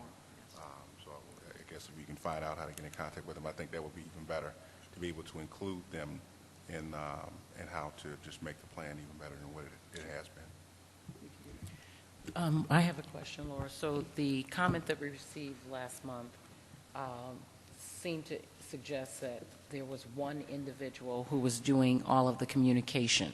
So you're saying to me that we do already have in place 4 certified individuals, and are they only specific to the ELL department? That's one question. And 2, those 4 staff members and the teacher, well, the potential teacher assistant, are they spread around the district? Do they travel? Because I think that was the concern. Do they travel to all the various schools to address the communication or the bilingual issues? They're all, they are spread around the district. We do have one teacher at Balmoral because they have our highest Spanish-speaking student population. So that there is a teacher that is stationed there all the time, and then our other staff do travel. But they are available for translation, but I need everyone to understand that they are hired as academic staff. That's their primary responsibility. So when we have an issue or a parent needs some sort of translation and they're involved with students, we have to either cover class for them and free them up to come and meet with a parent, or that is a need now that we need to address in terms of, do we have enough staff available to meet those types of needs when they occur on the spot? And Right. I know we may have to consider that. That Sure. may be something that we have to consider. And I did speak with a couple of the principals. You know, we do have other staff in our schools that are not hired specifically as ELL, but do have second language capabilities. So sometimes even pulling those people in a building, if it's a secretary or a teacher aide, if the teacher's not available, we do have some capacity in that regard. But those people are not hired for the purpose of translating. They're simply, you know, doing other jobs. So part of what I talked to Dr. Arasola about is, and I believe she had a conversation with Dr. Edison, is about the need possibly for a position that is strictly a translator. And that's something that we'll have to Do we know what the law says? What is the? Can I get a copy of whatever the law says we need to provide for non-English speaking students from federal and state? I'd like to read that. I can't buy a $15 toy that doesn't have instructions in Spanish and probably Polish and English. You know, I don't understand why we don't have the minutes of all these meetings out there for a Spanish-speaking population.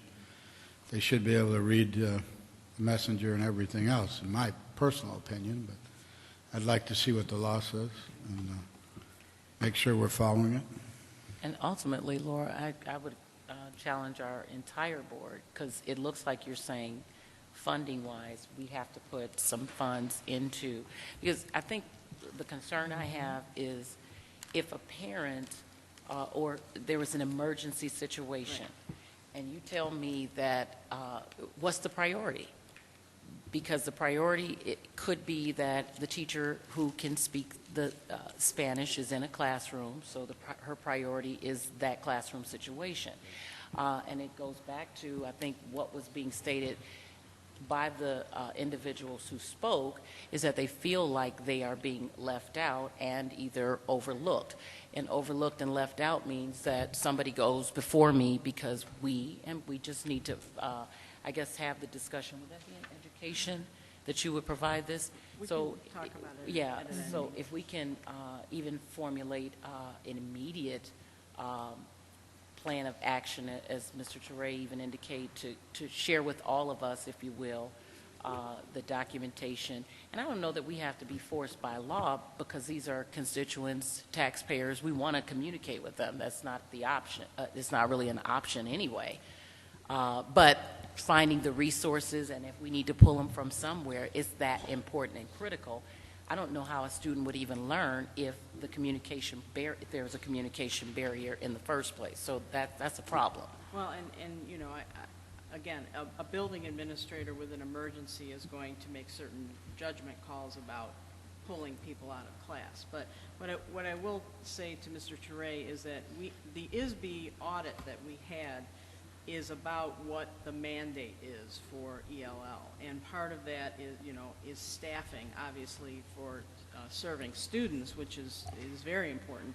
But there is also a parent advisory component to that, where we're required to have a committee.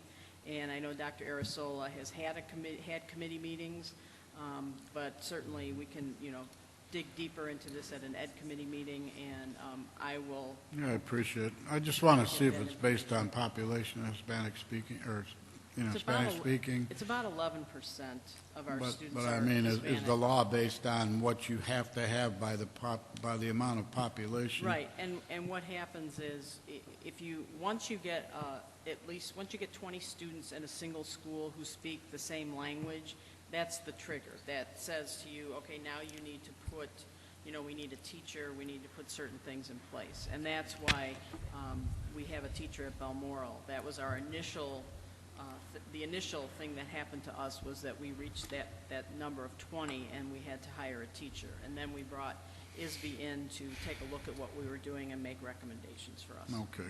But even if it's not the 20 is just saying now we need to get a teacher to teach those students. If it's less than that, we still have obligations. Yes, we do. Instructionally, right.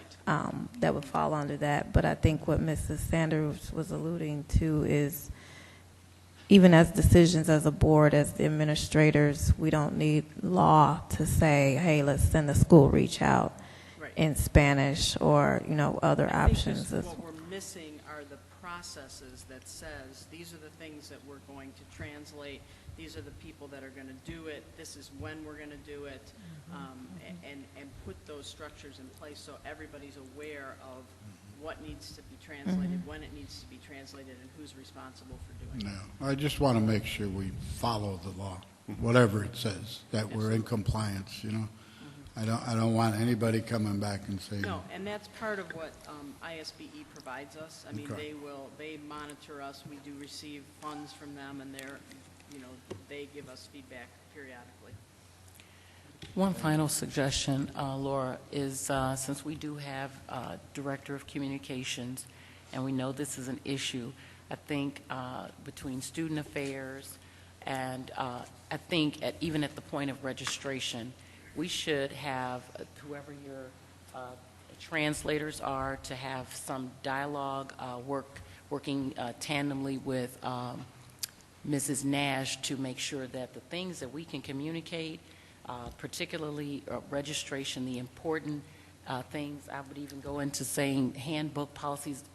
The expectation is that you understand what you're being expected to follow. So those critical things, if there can be a committee or a team immediately set up to address the critical components, and I understand that we have to work diligently in another process to address that, but if whomever those individuals, I don't know who would help that collaboration, but to work it with Mrs. Nash. That's you? Okay, wonderful. I think it is now. Thanks, Laura. If I can just add this too, then I'll move on from the point. And I know this may be something that may not necessarily be popular, but slowly but surely consider adding to the whole mix of the program the staff becoming more fluent in other languages too. Just to be able to communicate with the parents and the students without having to have that third party there, because the children and the parents are looking to the teacher first, as opposed to just looking to the translator. And I'm not saying let's put a whole bunch of extra stuff on people tomorrow, but looking to the future, there might be something that we can slowly try to implement or something like that also. Just an idea, a suggestion. Thank you. Student Affairs, Mr. Elrod. I am refreshed and renewed to report that the FOIA document went from a 7-page long document to 2 items requested by the same person. On May 21st, I received a request from Ms. Tammy Burnham, per the Freedom of Information Act. She requested the total number of homeless students per school, per quarter, per school year, dating back to 2009. Status on her report: the original date that I received this request was May 22nd. I requested an additional 5 days, which made the due date May 29th. The information that she requested was furnished to her, not exactly by the specific specifications she requested, because we did not keep the data in that format. She received it from accounting of per annual for that period of time and requested. So that was completed and passed on to her May 29th. Her second request is dated June 4th, 2014. The request was the following: total support services, instructional staff, Board of Education services, and she quoted an amount here of $303,618. She wanted us to provide her with the breakdown of these expenses pertaining to and including receipts if possible. This item was passed on to Mr. Gruce, who had it completed within the amount of time. The status was it was completed and passed on to her, on June 12th, 2014, and that completes my FOIA report. And the last one.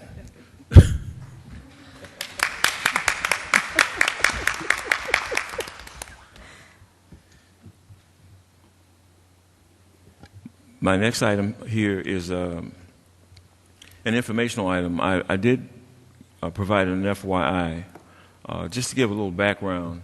Dating back to 2005, Crete Monee School District, particularly the high school, has enjoyed a relationship with not just first responders from emergency situations, but through a collaborative and a cooperative that brought into the high school trained school resource officers who could perform staff development and training, as well as provide a police base in the school to deal with a lot of other matters. So the issue at hand here is that, given the steady of increase as we look at the news daily in and around schools, particularly high schools in the nation, Crete Monee School District 201U is in need of a trained school resource officer at the high school. The justification is that a trained school resource officer can assist staff and students and the police department through training initiatives, as well as enforce criminal law and local ordinances on site at the high school. Under best practices and board policy, board priority number 4, make effective, efficient, and equitable use of resources is cited. The strategic plan, engaging community partnerships. Going back to 2005, we've engaged in a variety of different partnerships, and the School Resource Officer Initiative has been one of those. The community impact is a shared partnership between Crete Monee School District 201U and the Crete Police Department, thereby having a positive effect in our high school and in the community. Dr. Hall, you would be overjoyed, I think, to hear this bit of information, because I know how you feel about restorative justice. There's also contained, and I'll just highlight a few things that I jotted down that if this grant is secured, that will avail itself. And one of them you might want to know is expanding community justice initiatives for students, which entails this restorative justice component that we've spent some time talking about over the past couple of years. Also, they can investigate an improvement of security issues as it relates to our current team of security officers. They can respond to disruptive or critical incidents, identification of at-risk students and refer them to counseling, assist staff with conflict management, participate in prevention of alcohol and drug awareness programs, as well as assist staff in identifying harassment or bullying. Those are just a few highlights. There's a whole exhaustive list, but those are just a few highlights. The U.S. Department of Education currently is prepared to let a grant in the total of $125,000 over 4 years. Now, this is a matching grant, which means that I'll give you an example. The first year of the grant, the federal government will provide $60,000 of the $125,000, and then the remaining $65,000 would be split between Crete Police Department and Crete School District. That's just to give you an example, and then there's a depreciation that goes with it down to where, of course, as we know how the federal government, they'll give us some money and then they'll graduate it out to where they're now supporting zero, and the department and the school district will report the entire amount by the time you get to the end of the 4-year grant period. So that's just a positive thing, I think, for community impact. Our community and staff have always been responsive to the district's effort to maintain a positive school climate, and this certainly will go a long way, having a trained school resource officer full-time who would not only support activities during the day but also would serve as a conduit for any after-school activities and or engaging training potentially for parents at the school. It's a very valuable resource that if we I would certainly at some point recommend that the board looks at participating in not just this initiatives but others as they come up. Questions? I have some questions. Sure. Who does he or she work for? I beg your pardon? Who does this person work for? The school resource officer will be employed by the school district and the Crete Police Department, but they will be exclusively assigned to this school working for Crete High School. Okay, so the Crete Police Department doesn't have an option of pulling this person? No. This person's going to be here? Absolutely not. Not under this grant, they don't. If they're a school liaison officer, who is someone who comes to, like, say, the after-school activities, if there's an emergency call that comes up, a school liaison officer has to respond. Right. A school resource officer does not. Is this person armed? This person is armed. Is armed with arrest powers? I beg your pardon? Has arrest powers? Absolutely. We've had, if you go back to 2005, we had 3 such officers stationed at the high school at 1500 Sangamon, or sorry, at, what was the old address? 760, I'm sorry, West Exchange. So they were always armed. They have to be, but they operate in a different capacity as it relates to dealing with schools. So they're going to be out and visible, or? Beg your pardon? They're going to be out and about in the school? They will be out and about in the schools, absolutely. In uniform? In uniform. Okay. They will also create curricular items that interface, like, for instance, with our staff development training days that we would do with staff, which is what we've done in the past. They've put on, for instance, substance abuse workshops, teaching staff how to identify kids who may be at risk for substance abuse and or alcohol use. There's a whole series of things that they can bring to the table from a curriculum standpoint. Where is the list of requirements, George? Is it involved in, do we have it? I can provide that information to you. What they have, I'd like to see the educational background and yes, what's required on this individual. I can certainly provide that to you. Thank you. Before you retire. Before I go. Or out on the boat when we're fishing, one or the other. Absolutely.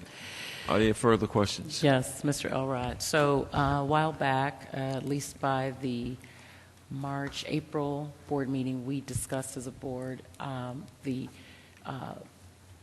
organization, or just a structural process of putting together a resource. We asked if a resource officer could be implemented as a result of the increasing allegations of our residency issue being so, a big idea to a lot of people. So is this not since this position is created, and I know it's happened before, where we've gotten a grant and the school district, because of a need, we fused in a few more dollars to make this opportunity be expansive, at least for some additional needs that we have.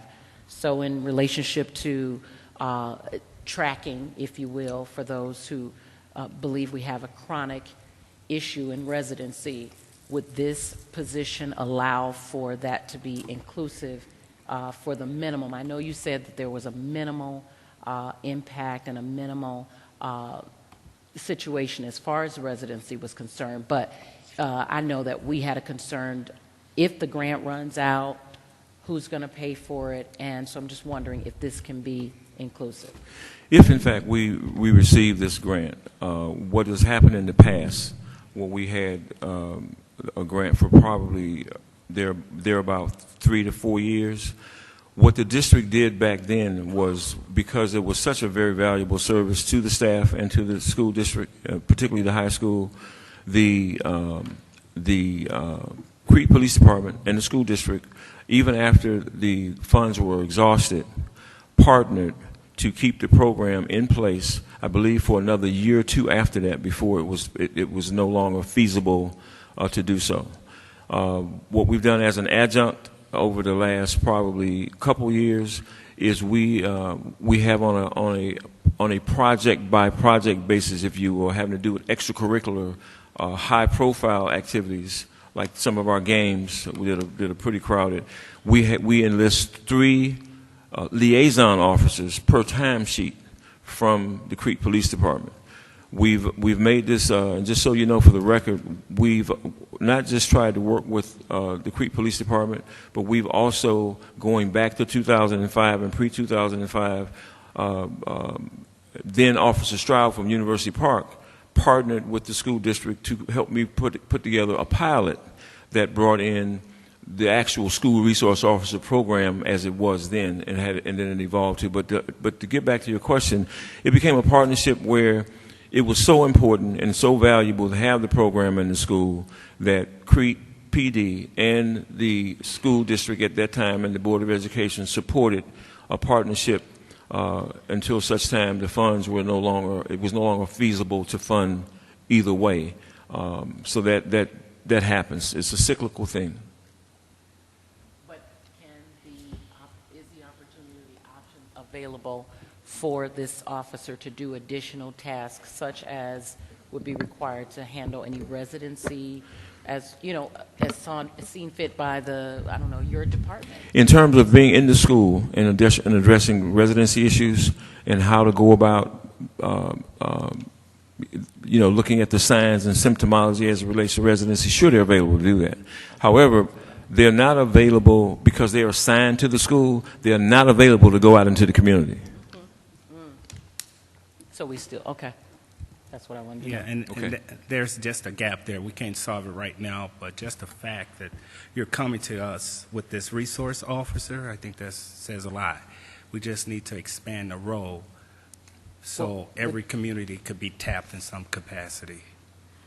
I'm sorry, I didn't get the last part. I'm just saying that we need to expand the role, maybe not under this grant per se, but we need to expand the role of what we call a school resource officers. Yes. To tap every community in some capacity. Absolutely. I've always been, because I've seen how well it works, when you have school resource officer trained individuals, they're trained specifically to work in schools.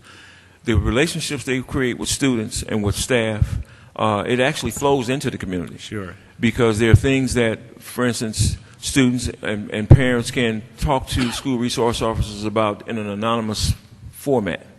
There's also, like I said, the opportunity for students to get involved in restorative justice type aspects of this whole community policing program, as opposed to being put in a very punitive situation as it relates to juvenile or what have you. They're adjudicated to the community, and under the supervision of a school resource officer umbrella, they now become positively engaged, not only with law enforcement, but re-engaged in the schools in a positive fashion. I agree. We need to take advantage of this opportunity, first and foremost, I believe. Okay, thank you. Moving on, I'm going to do our board updates at this time. I do want to acknowledge our donations. Firstly, from the Crete Department of Police, Chief of Police James Paletti, is it? Paoletti. Would like to thank the Crete Monee Board of Education and Crete Monee High School for their donation in Warrior Mania to the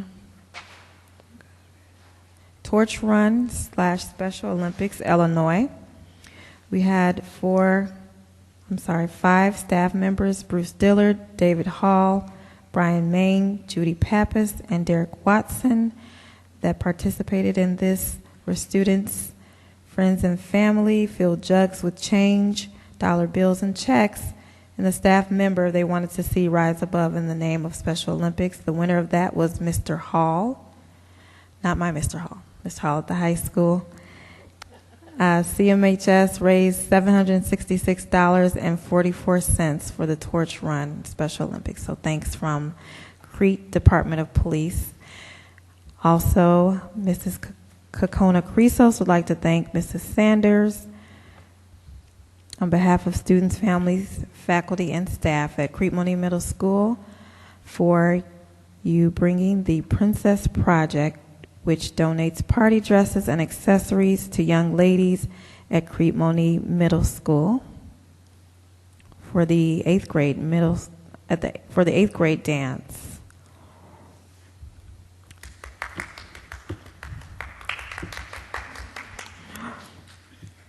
Mrs. Erin Lane would like to thank Don Wallner from Holland Company for their donation of books that were incorporated into their Guys and Gals Read program.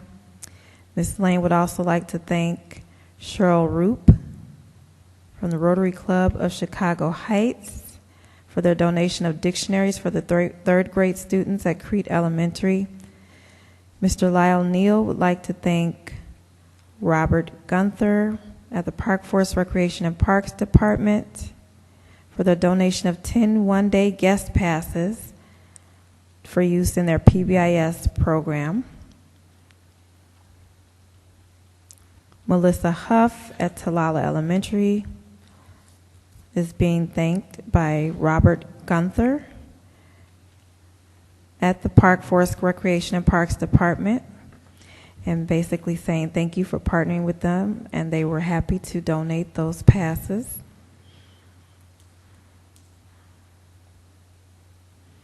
Michelle Calderon would like to thank Chicago Office of Technology Group, Peggy McEachern, looks like, for her donation of $300 gift card to Walmart that was used in the Crete Monee 6th grade center PBIS program. They purchased 2 Schwinn bikes, 2 bike helmets, 2 MP3 players, a soccer ball, basketball, and football with that money. So thank you for any other board updates.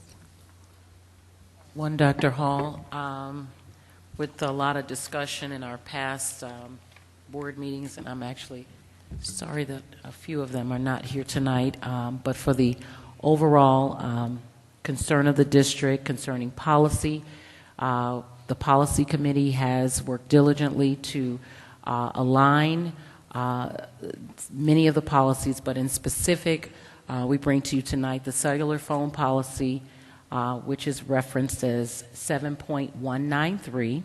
You don't have to jot this down. It's going to be on the website, but in the high school handbook, it is referenced as 6.50, electronic signaling and cellular communication devices. It will read as follows. Students are permitted to possess cellular radio communication devices and or any other electronic devices capable of receiving or sending telephonic messages, electronic messages, or text messages while on school property and during school-sponsored functions. Students are not permitted to use any device defined in this paragraph during student attendance days during those periods of time when classes are in session unless there is a crisis situation within the school which requires communication to obtain emergency services. Under no circumstance shall a student use or permit a device defined in this paragraph to be operated in a manner which disrupts the educational process or causes disruption on school grounds or during any school-sponsored functions. This includes, but is not limited to, the ringing of a telephone or any other audible alerts. The disciplinary measures are as followed. Students who violate this policy may incur additional disciplinary measures, including, but not limited to, withholding of privileges, detentions, and or suspension from school may be issued for a first violation of this policy. Any student who violates this policy 2 or more times may also be prohibited from possessing cellular radio communication devices and or any other electronic device capable of receiving or sending telephonic messages. electronic messages or text messages while on school property and during school-sponsored functions, if deemed appropriate. Moreover, if the device is used to violate any other rule or policy, this section shall not act as a bar to appropriate discipline as defined therein. First, or A, warning is a written notification to parent guardian. B, or 2, after school detention with parent or guardian notification. C, or 3, in school suspension with notification to parent or guardian. And 4, or D, out of school suspension 1 to 3 days with notification to parent or guardian. Please note all documented infractions will be documented in the student database. And I just want to update, our committee heard this, but just to the public, there was discrepancy as far as the clarity and the precise written format of the previous policy. It has been gone over thoroughly by many of my colleagues as far as our committee for policy. We are working diligently to look at other policies to ensure that they are aligned more closely because I have to say, looking at them, it's a matter of taking a few words out here and making them, in my opinion, as one board member, palatable because, again, if you don't understand it, to set the expectation that you should follow it and you don't really get it, we haven't met our purpose. So we want this policy to be adhered to, obviously, but more importantly, understood by both parents as well as the student. And I think if you note with the statements that I made, every instance of any kind of violation and or interaction with this policy will be, and I think probably with most in the handbook, we need to allow parents to be partners in the process of meeting or requiring certain expectations for children or for students in the school. So this will be available. I was told we subscribe to a press packet. Am I saying that right? A Press Plus subscription through the IESB, which updates our policies on Terry, once we approve it tonight, by maybe a week, this will be included on the online version of our board policy. So there you will find this information once approved this evening by your Board of Education. Thank you.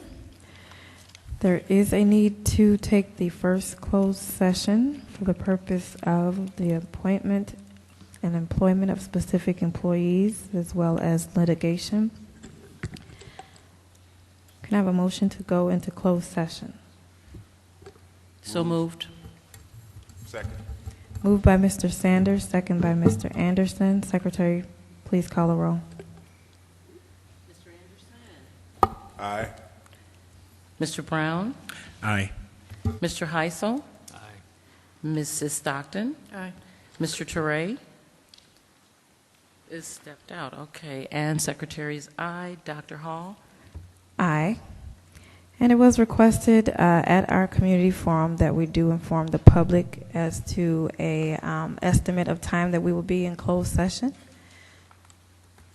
I am estimating an hour and a half, and I'm asking my board members to help us reach that time limit. If we do go past that, we will come back out and let the public know. Okay, thank you. We are in closed session.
say anything at a vote.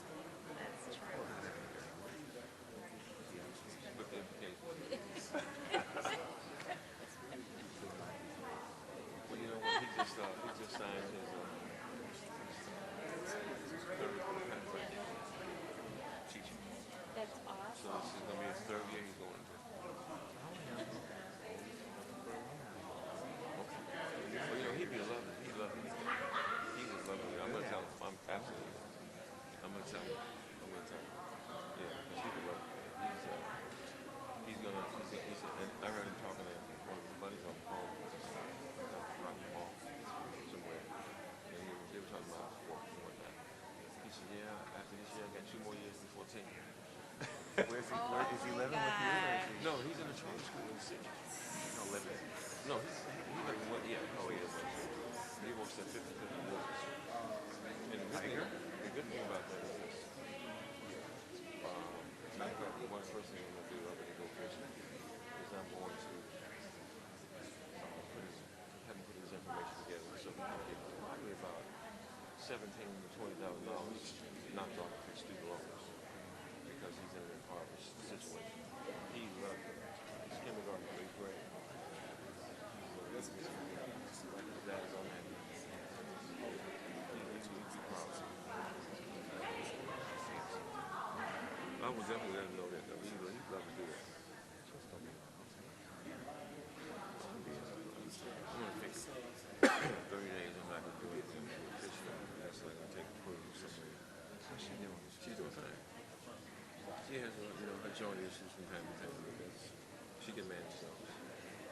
One thing that we're probably gonna end up doing later on down the road, not necessarily in the immediate future, but go to Middle Tennessee. There's a little town called Loudon, Tennessee, which is about 40 minutes west of the Smokies. We were there several years ago. Matter of fact, we was there for the school district. We used to do that shared leadership work. Love it. And the temperature rarely gets below freezing. So that'd be a good place for both of us to be, especially. When's your anniversary? My anniversary, my marriage anniversary? October 27th. How many years? It'll be 29, but I'm counting the 2 we dated, so it'll be 31 years. I don't let her get away with it. No. Look, after that first 2 years, and then I have to throw all those in because it's technically 28 years we've been married, but we dated for a couple of years, so I have to throw those in too. Yeah. So yeah, we're gonna go. She's ready to drag me around in these different places she's been. I'm ready to go. Yeah. First thing I'm gonna do is I'm gonna settle in for some fishing. Hang around the Monee Reservoir for a while, just chill out. Unwind. That's the thing. It's gonna be rather strange just to slow down a bit.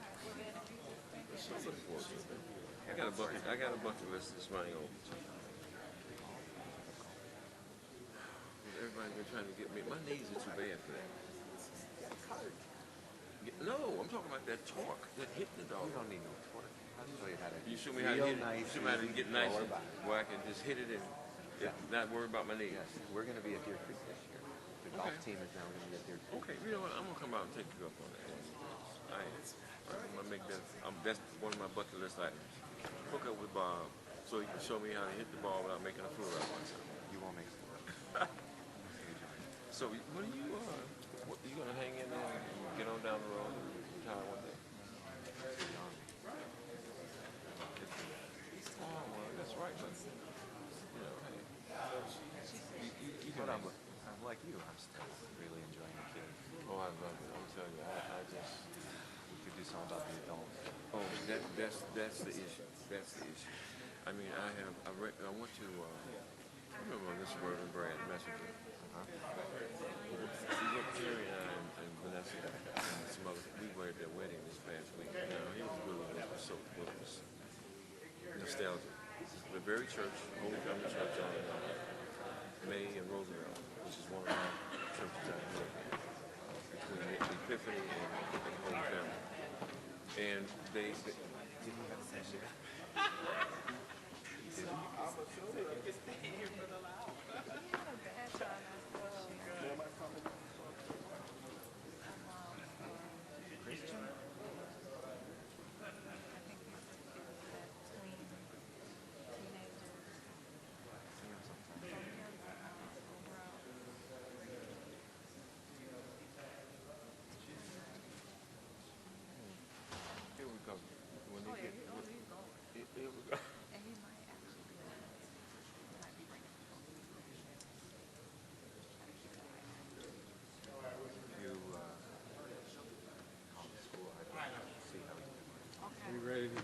Geometry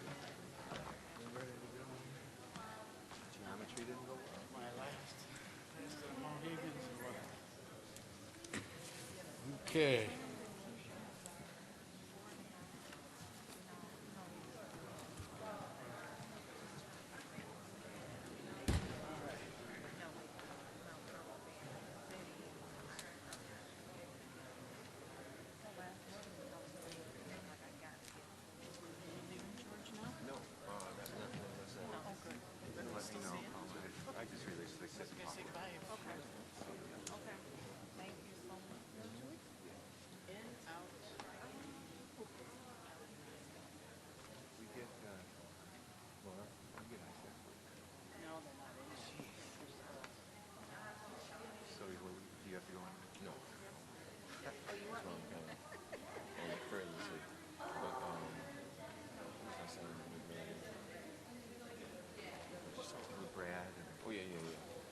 So the church is like the second oldest church in the city of Chicago.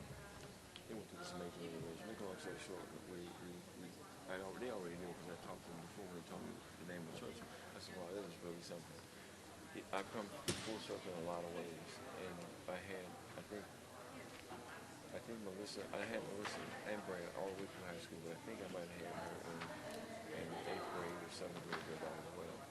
Now get this. We're at the wedding at the church.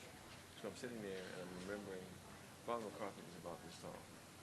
I was about 5'10" as a rangy kid back then in 7th, 8th grade.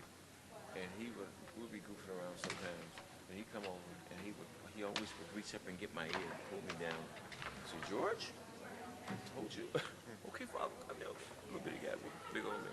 So I told them that story. They got a kick out of that. But sitting in there in the sanctuary was just blowing me away. And then to see both of them getting married, it was very, very well done. But at the reception, Mike Matthews. They keep delaying them, and then I'm predicting at some point they'll just say, well, they don't count anyway, so no. We keep, every so many days we get an email that says, oh, in a few days. Oh, in a few days. They're not going, right? I'm going. Because I have to be informed. Well, I'm saying, Yeah. if you come back and I'm gone, I'll see you tomorrow. Because I will leave. But I showed Justin Farrell, little Justin. He came up to me, and then there was Gina Maltese and the whole host of kids I used to have. And here's Justin saying, Mr. Elrod. And now all of them have been very successful. Mr. Elrod, I remember we used to play basketball against you, and you crossed me over, and I swore I'd get you back. I was like, Justin, how do you remember this stuff? He said, Mr. Elrod, he said, and then Gina they were all hanging around me, we're all crying, boo-hooing with these memories, and going back even to I think I had Gina in 6th grade. I had her all through high school. And she, Mr. Elrod, you used to have, and we were at the high school, you wouldn't let us get away with nothing. You knew all of our names and blah, blah, blah, blah. But you know what? You did everything we needed you to do for us. And I was like sitting there bawling like a brat. But it was like a reunion at the wedding for me and all these kids that were there attending the wedding. And it was just amazing. It was amazing. So I don't know. I think that it's going to be real tough for me to I guess the bittersweet part is since I've been in central office, I have not been as close to kids. But the things I've been doing behind the scenes have obviously been student oriented as it relates to safety and training and so on and so forth. But I'm telling you, Bob, it's going to take a while for me to, and I'm not ever looking to get it out of my system. Well, but the good thing is those things never go away. They never go away. They never go away. And one of the things I don't know if I probably told you this before, I took a week workshop for writing, and it was tapping into your creativity. I am going to write. Part of my decompressing is going to get back to this outline and things that I was putting together. And I'm going to write. I want to write about my adventure and working with kids and working in schools. because it's just so, it's near and dear to me than anything else. It really is, because I truly mean it. When I said what I said, it was these kids that grew me. It was those experiences with them that made me who I am, as far as to this day. Yeah, and you're lucky you get to see some of the fruits of your labor, because I've talked to some of the young teachers now who say the toughest part of this is the lessons you're teaching them. You really won't see it because it's going to happen later. Oh yeah, absolutely. Like, I mean, Brad was such a knucklehead. He was a knucklehead. And to see him, Oh, he is. Because when these people say, "Look at this, he's never going to mount," you can't say that. No, He's you an can't eighth say grader. that. You cannot say that. He and Melissa are a phenomenal couple. Bob, I mean, they're very successful. Melissa, when she left us, Where did she go? She was in a school district up just beyond the Evanston area. I forget the school district, but she's up there. She's doing their entire. I think it's a 10 school or 12, 15 school district, and she does all of the community relations, the website stuff. Does all that kind of stuff for them, and she is just bubbling, and he is just. I remember when he come in my office goofing off. I had to Brad, get in here and sit down. But they are all Mike Matthews. Justin was a character, but they've all got stories that. And it's Mr. O'Reilly, man, I'm gonna tell you, if it hadn't been for you, I remember when you brought me in your office and you just sat me down and you talked to me and so on and so forth. He said, I never remember that. I never forget that. And I remember when you grabbed me, the seat of my pants, when I was getting ready to get into something. Hi. Yeah. We met before. Yeah, right. Do you have I'm sorry to interrupt. Do you have a biography? Yes, matter of fact, what I'm going to do, I'm going to send you on LinkedIn, Professional Network. Yeah. Everything is right there. Okay. I can go on it. Yeah, it's right there from my philosophy of education to all the things that pretty much I've done my entire life. Perfect. Yeah. Good luck. Thank you so much. But it's just amazing. I mean, when you think about, and I've told people this, part of my story I'm going to write about is the fact that at one point in time I actually didn't know if I was suited for education. This is going back to when I graduated UIC. I took a job in '74 at 64th and Woodlawn at a therapeutic community working with special needs kids. The special needs kids have always had my heart. It lost its funding after 3 years because it was connected to CPS. So then I decided, because there was this itch to get involved in law and this, that, and the other. So I figured, okay, I had an opportunity to go work for the Department of Corrections. But there was a dual relationship. There was an educational component that I was involved in, and then there was also this component of working with Judge Pincham, who was one of my mentors back then. And I helped him, I'll never forget this, I helped his probation officer, Harold Bailey, set up a GED program out of his chamber for ex-offenders. And so what he do is he sentenced them to hard time, and in terms of education, hard time for most of them.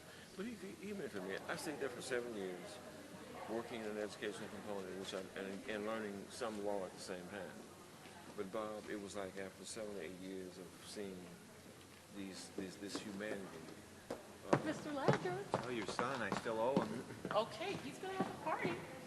This humanity keep returning back, and they go out and come back in, go out and come back in.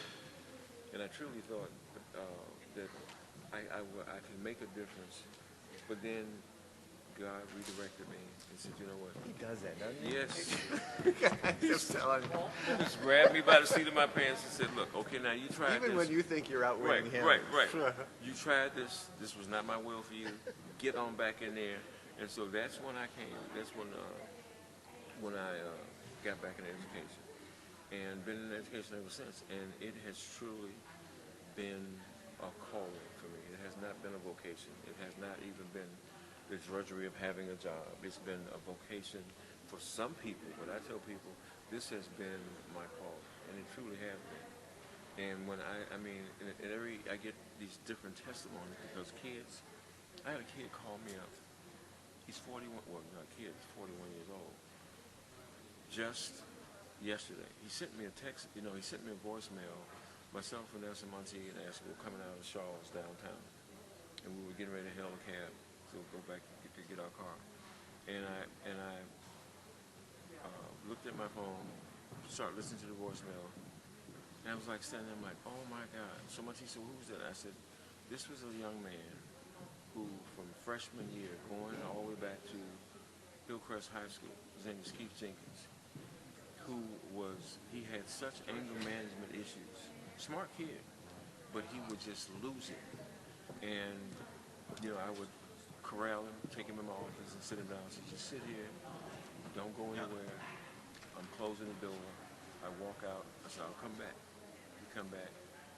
And he said, he told me in a voice message, he said, I'm telling you right now. Now, he's in culinary arts. He's on the board of directors of some place down. He's in Atlanta. But he's really cooking. He's cooking. And so he said, Mr. O'Reilly, I want you to know. And then he turned. I get back, fast forward a bit. I get back to work yesterday, and I'm getting ready to call him, and the phone rang, and guess who it was? It was Keith. He said, Mr. O'Reilly, he wished me happy Father's Day. He called me on Father's Day. He said, I'm telling you, he said, I have a father, and you know that. He said, but I'm going to tell you, and it choked me up. He said, I love my dad, and you know that, and don't get me wrong. He said, but he never could have done for me when I needed it done the way you did it, when you did it. My dad could have never done that. He said, and I never forgot that. You taught me how to control my anger. You taught me how to make my anger become more a positive production piece, and how to control it, how to manage it. And it's okay to be emotional, but it's not okay to get angry. And I was speechless. Now, this guy is 41 years old. But I get emails and calls, and I run into... Any update on Jalen Love? No.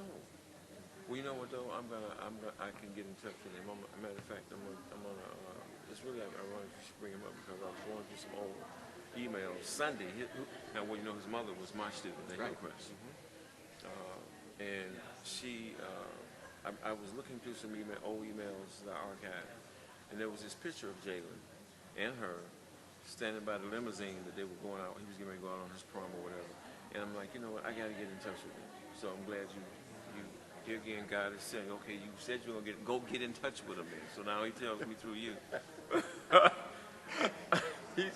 He always, I tell people all the time who understand, and you and I can obviously relate to it. God is a comedian. There's a part of him that's a comedian.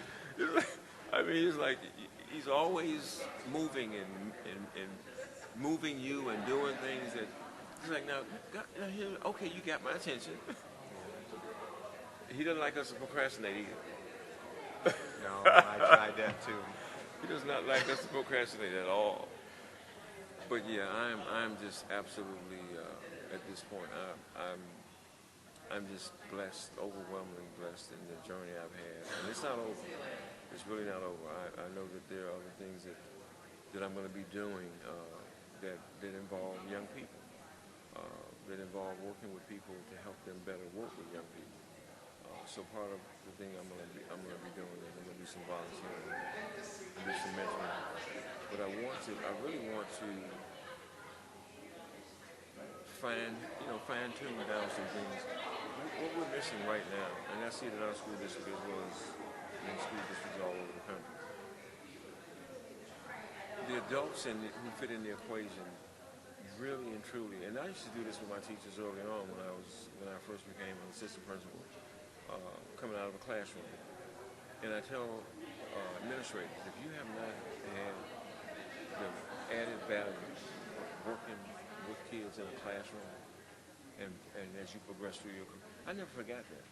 That has been the driving force in my whole career. It's not been about, and I say this genuinely, it has never been, when I learned that, when I got it, when God said, you got it hit that very day, and I'm talking going back over 30 years at this point. It was never, after that point, it was never about me. It was about what can I do? What can you will me to do to help these young people? And a lot of us I've been called Joe Clark. I've been, all these things. But the kids, just recently, this kid's, but you know what? You're starting to look like Morgan Freeman. I said, no, I'm not. He got an afro. I got a bald head. We were just talking about it with somebody. It really would be very helpful if everybody, including administration, had like a requirement to be in the classroom. Oh, absolutely, absolutely. So much. I mean, because you miss you lose so that much. connection. Absolutely. And that's when it becomes mundane. Yeah. You know, and routinized. But kids, I'm telling you, they have brought out the very best in me. That's why Bogart, the microphone, just a little bit said it was not about me. It was about these kids. They are the ones that are responsible for me being who I am. They are, and I truly mean that. I mean, it's just such a power in your life to see, and I'm really blessed, and you hit the nail on the head, to see the results of my engagement in their lives and their engagement in my lives. And think about all the ones you don't get to see. Exactly. Too. I mean, you do get to see some, but some of them. Yeah, Bill Cosby always said, you know, a good parent is made by good children. Yes, absolutely. And a good teacher is made by good students. Absolutely. Absolutely. Absolutely. It just kills me so many people say, oh, you know, well, the good kids. Like talking about honors kids. Right. What? All of them are good kids. They're all good kids. It's your job. It is your job to let them know the first thing that you care about. No matter what kind of a little rapscallion they might be or whatever. I've had some of the toughest and roughest kids contact me or see me on the street or look me up online and shoot me an email or something and say, Mr. O'Ryan, I just want you to know. And I sit there and can't get through the message because I start bawling and have to close the office. Hey, dear, I'm not going anywhere. I'm going to be around for a couple of weeks.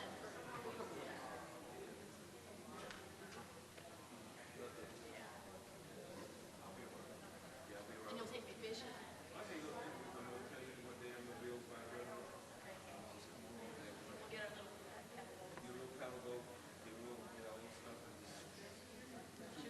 There you go. I'll give you a ride. I'll do the pedal. Okay. And then we'll go right back there.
You know what? I don't know how they're going to do it, but I wish they would. Well, I'm surprised.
I am announcing that we will be extending our time. I think we were set to come out at 10:20, and we are estimating 11 o'clock now. Thank you. Thank you.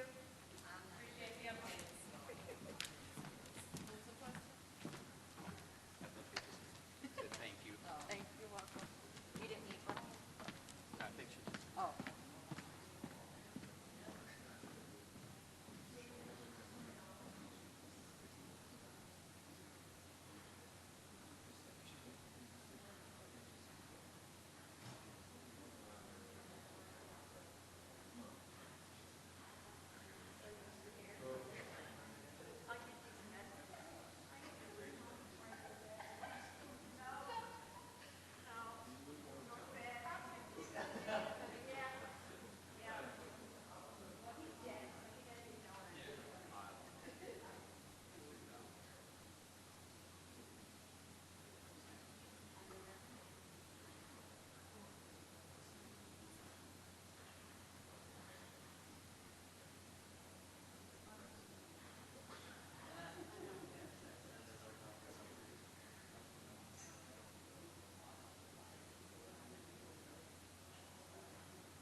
Okay.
June 30th. Yeah. And I'm telling you, this is not my favorite part. It's not my favorite part. It is just, there's a better way to get this done. It's called through committee. And they just haven't got that part yet. Oh yeah. I love fishing. Yeah, I'm gonna.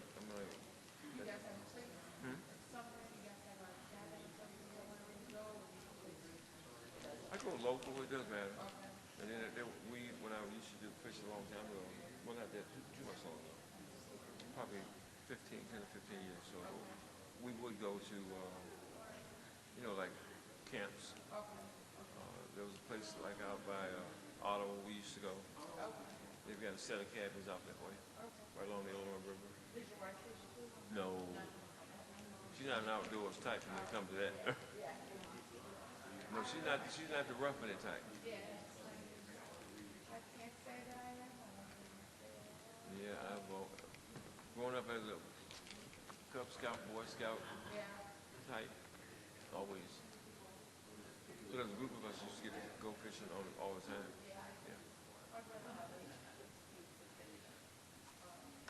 Yeah.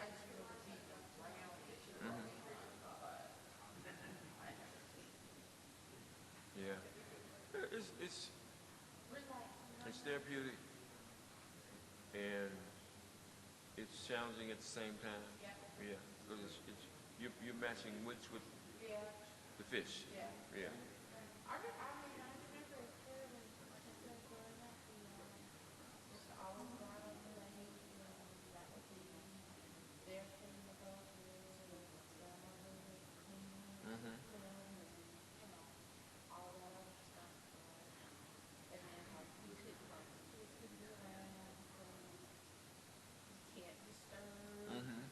Oh yeah.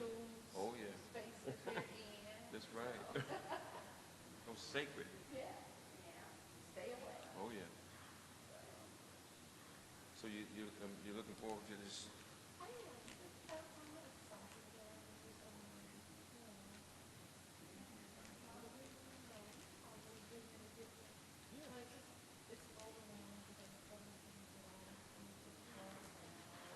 Yeah. Oh yeah. Yeah. Yeah.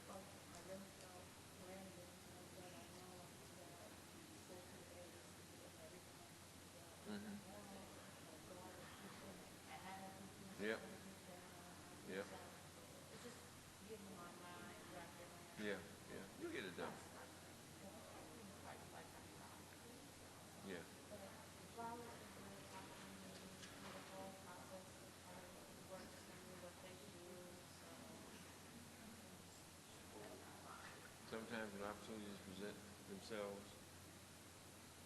You step up for the challenge.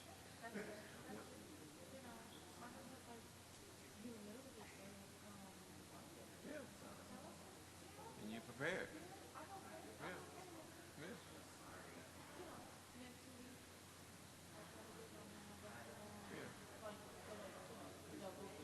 Yeah. Yeah. Yeah.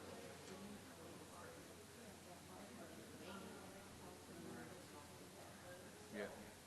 You'll learn it, and it'll make you develop for it. I mean, I've gone through several transitions, and so you adapt.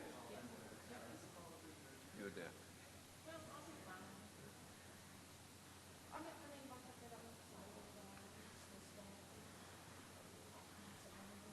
Yeah.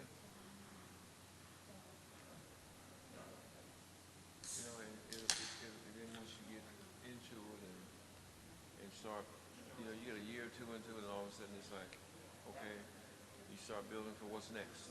I put my career on like five-year cycles, all the way up through to where I am now.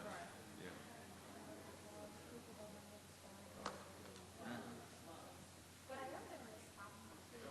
Well, I'm gonna miss you guys. I'm gonna miss the district, and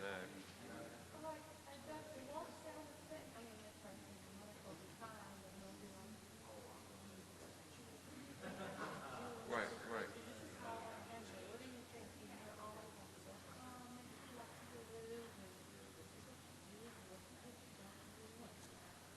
And it's just over a series of that, you become more process oriented. You think about the different scenarios. It's kind of like if I had to use an analogy, I could use FOIAs, for instance. FOIAs, people have FOIAs so much stuff. Now the stuff is like kind of archived. So if somebody says, well, I need this or whatever, like, so, okay, we're going to take this out, change the date on it, change the name, and shoot it off. So it becomes after you have so many different experiences, it's not a one size fits all, but each time a scenario, you get into sometime where you've done it long enough to where it's almost really nothing new. It just has a little different slant on it sometimes, but you can think through, and the process itself fits because you're filtering through the same process.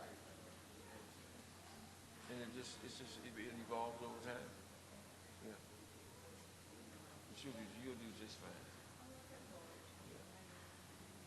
Yeah, I wish you the very best in that because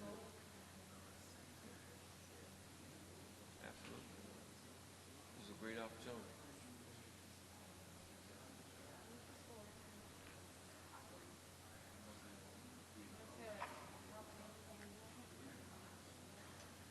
Let me tell you, I just hope I did not anticipate being here this long time.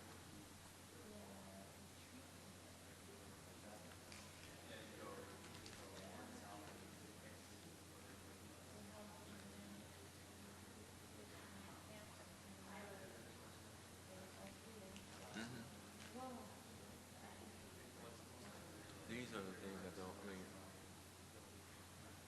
Hopefully they'll do better. But you put too many things on the agenda. When you have 4 policy committee meetings in a month, all that stuff should be fully vetted. That's what your committees are for. So when you come to the board meeting, it's just a matter of putting on an action item and voting on it. I mean,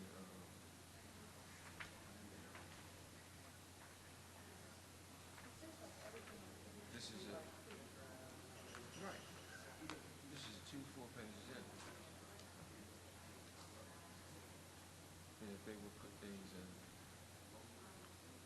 get all your action items, vote on them, and get those out of the way.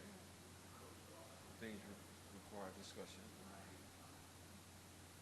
Then you have a limited amount of time to do that because you've already vetted it to some degree.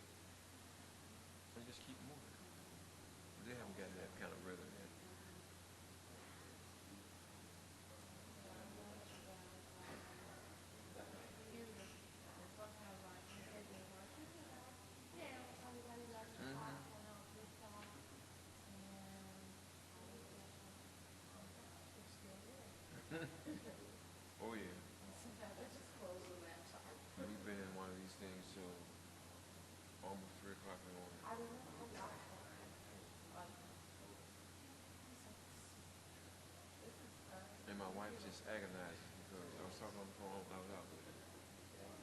you mean to tell me? Yes, I mean to tell you.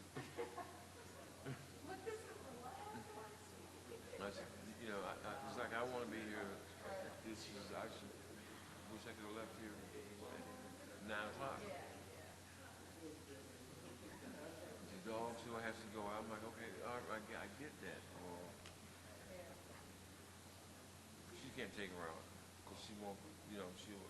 What do you have? Alasa.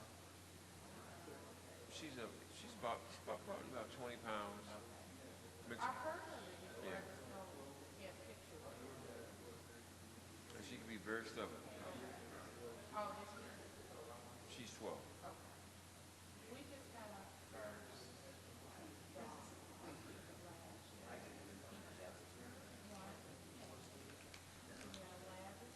Okay. Oh yeah, you know they're high energy. They gotta run, and they gotta run a lot. Yeah.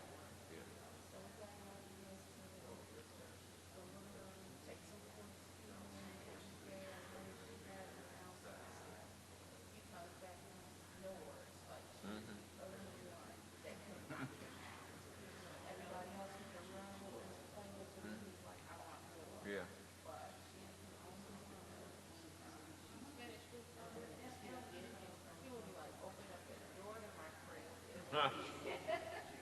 So let me get in.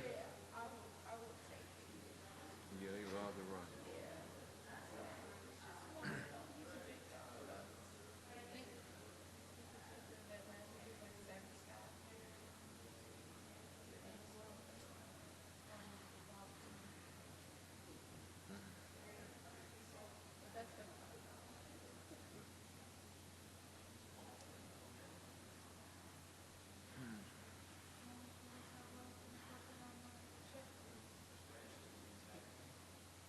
They sit by 11, and we'll see if that's going to be, well, this whole process.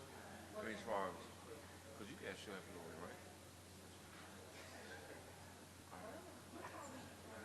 Well, he took Monee and she brought yourself, Brian, and Brian Martell still have to go out.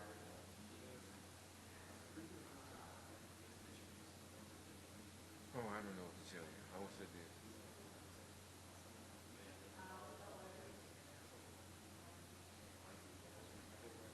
And you know, the other thing too is the process of doing it this way.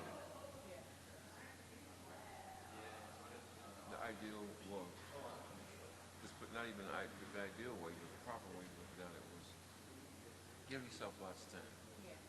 You know, with the exception of Dr. Edison's position, all these positions are going to have to be filled. 6 months ago. Man, 5 years ago. I mean,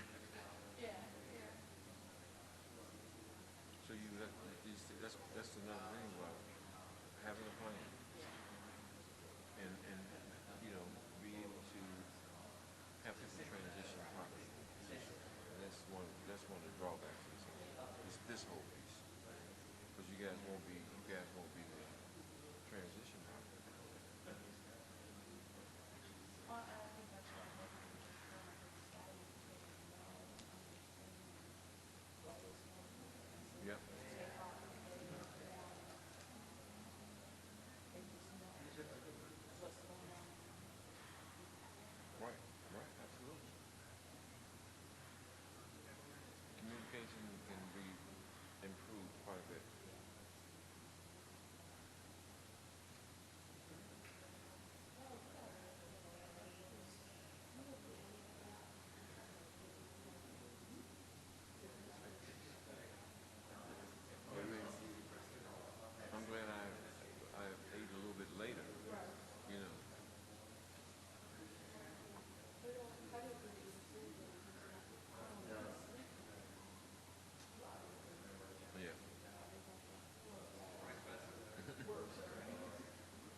agenda.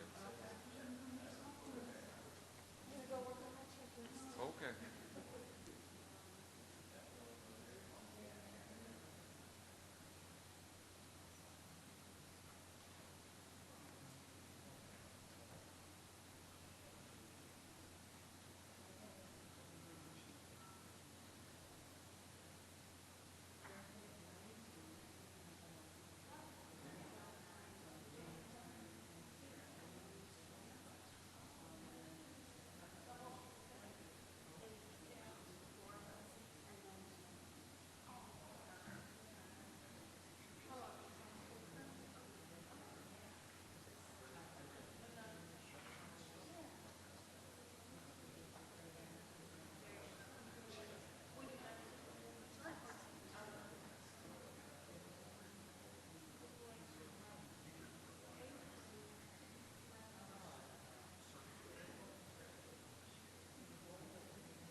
Bob.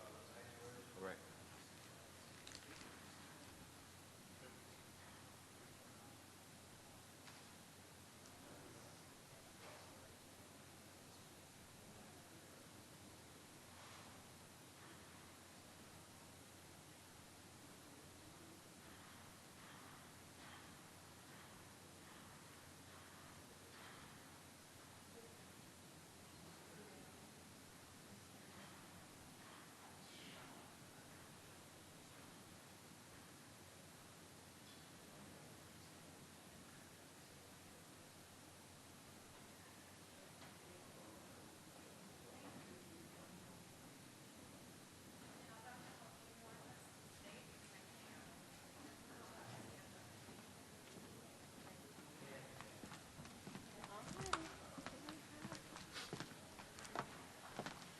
I'll see you in the morning.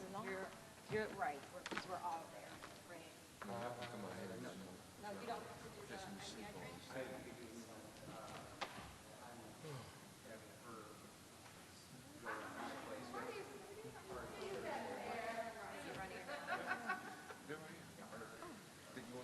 Oh, sorry. I didn't, where's Brian? The other Brian. Brian, what happened to Brian? He probably stepped out to the restroom. I knew it was going to be a long one.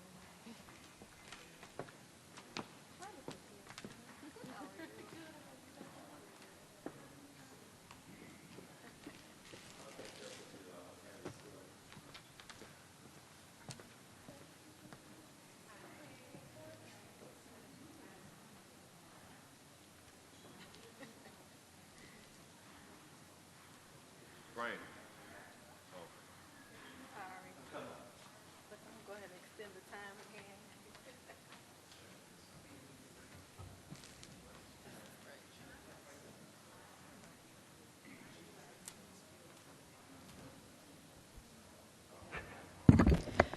New time extension, 11:15. Let's say 11:20 to be safe.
What's up, George?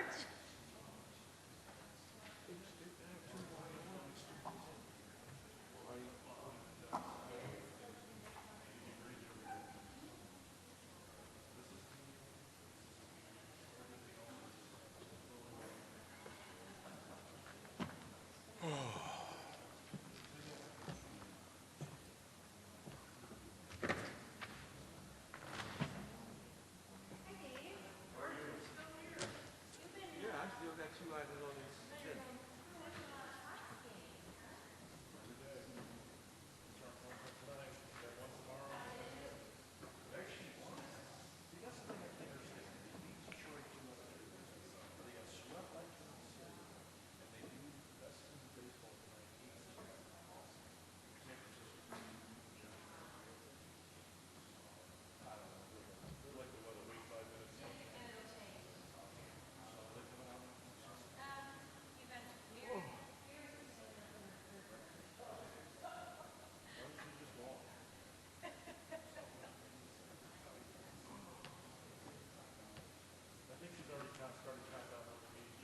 Yeah.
What was that?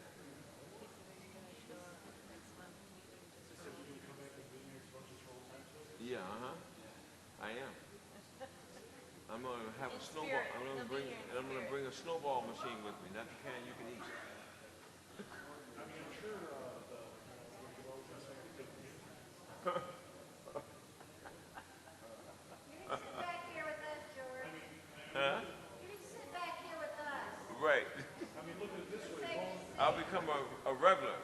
That's right. As long as these meetings are, you get your 1,048 hours part-time, no time. That's right. They're 1,000, 12,000 hours. Yes. We're getting no time. Not getting no time.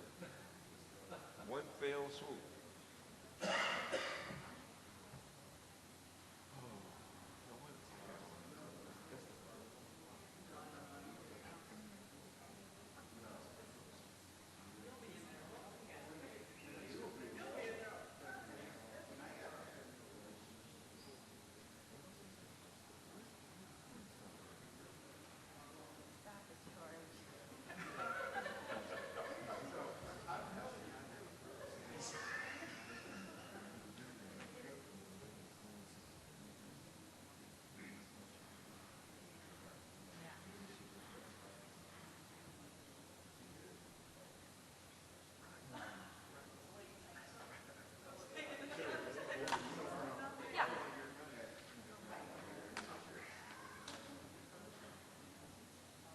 Bob, you probably should go and come back.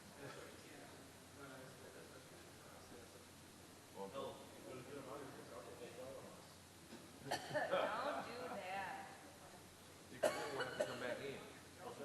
Then we'll have to come back in.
guy.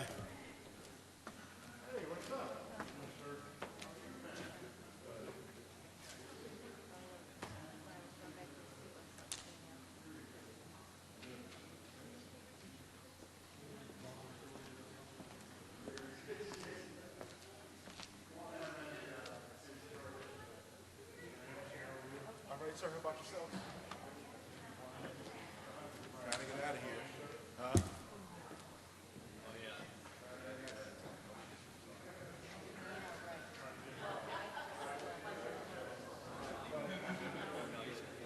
He's got it. Yeah. Gonna regret this, aren't you, George? Gonna miss it. Oh, I'm gonna miss it. I'm gonna miss it like I miss my heartbeat. Uh-huh.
page is it on?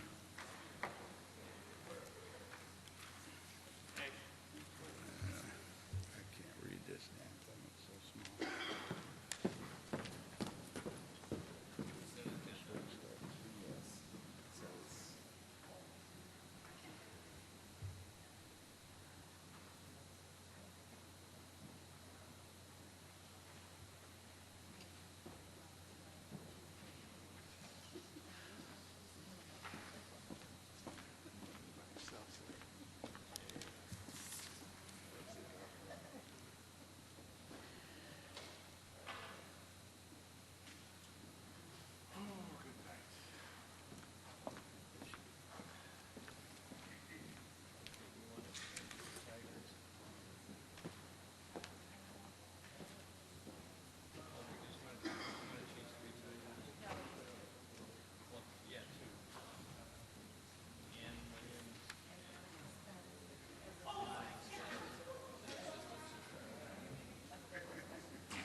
Can I have a motion to come out of closed session? Moved. Second. Moved by Mr. Heisel, second by Mr. Anderson. Yeah, the guy to my right. All those in favor say aye. Aye. All those opposed say nay. Okay, we are out of closed session.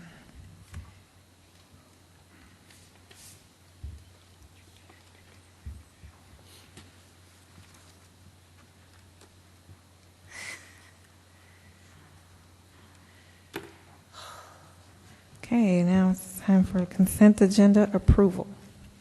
Madam President, I've got a motion to make about the consent agenda. Okay. On the consent agenda, I would like to change the titles for the jobs for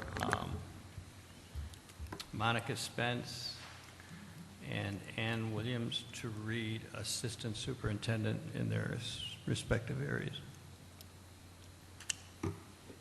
So moved. Moved by Mrs. Sanders. Second. Second by Mr. Anderson. Secretary, please call the roll. Mr. Anderson? Aye. Mr. Brown? Aye. Mr. Heisel? Aye. Mrs. Stockton? Aye. Mr. Teray? Nay. And Secretary's aye. Dr. Hall? Aye.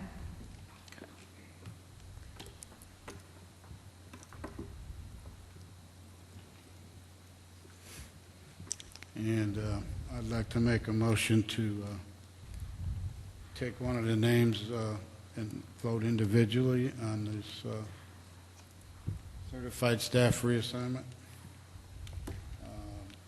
The name is Otis Watkins.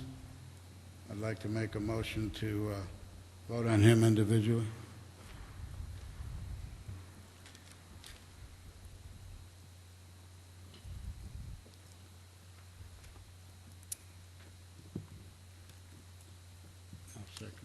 Is there a movement to remove Otis Watkins from the personnel report and vote on that position separately?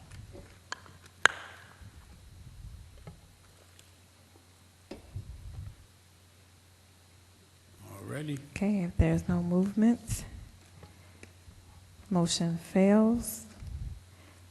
Can I have a motion to approve the consent agenda? Moved by Mrs. Stockton. Second. Second by Mr. Brown. Secretary, please call the roll. Mr. Teray? Nay. Sure. Sure.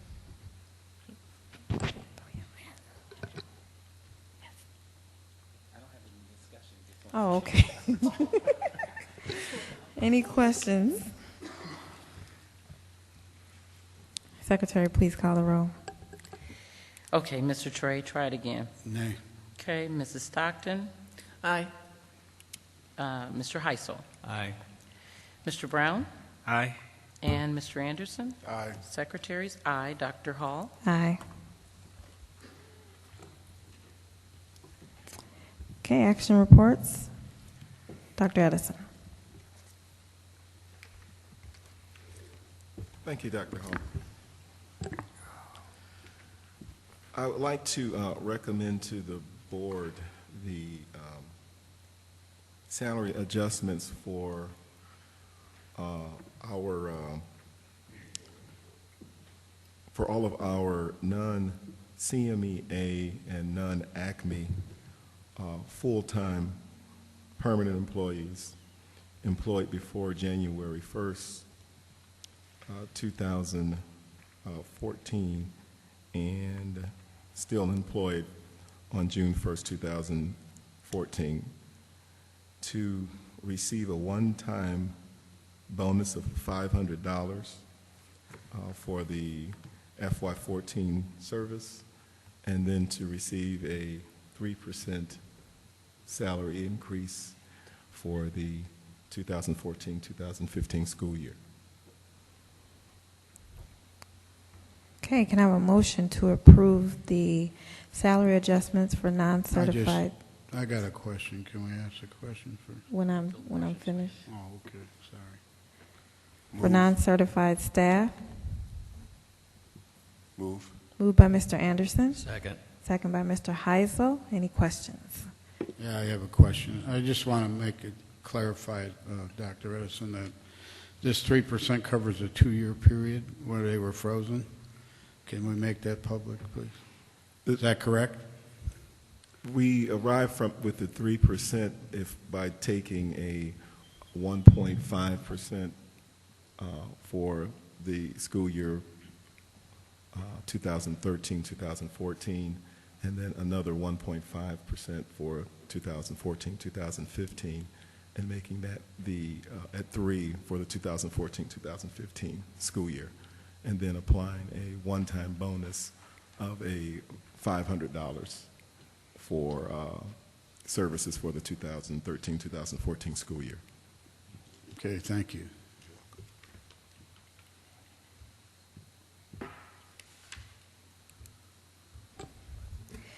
Okay, Secretary, please call the roll. Okay, Mr. Toure? Aye. Mrs. Stockton? Aye. Mr. Heisel? Aye. Mr. Brown? Aye. And Mr. Anderson? Aye. Secretary's aye. Dr. Hall? Aye.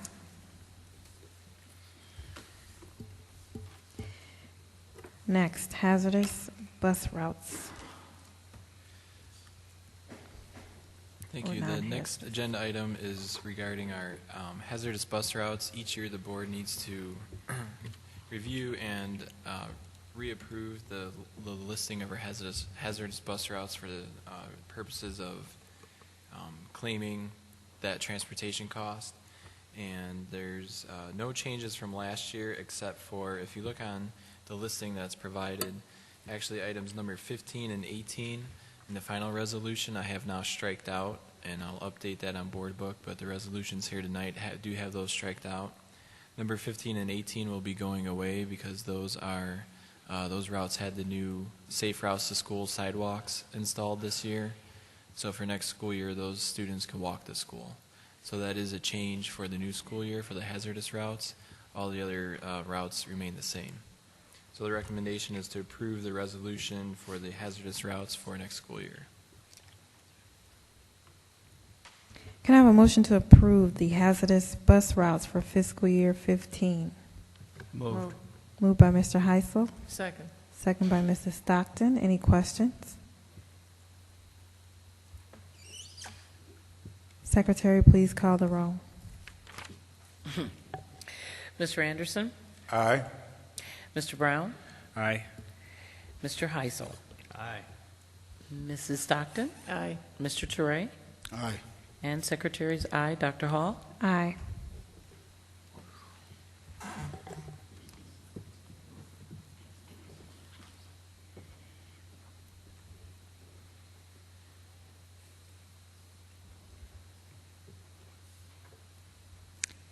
Next, approval of the resolution to designate earned interest.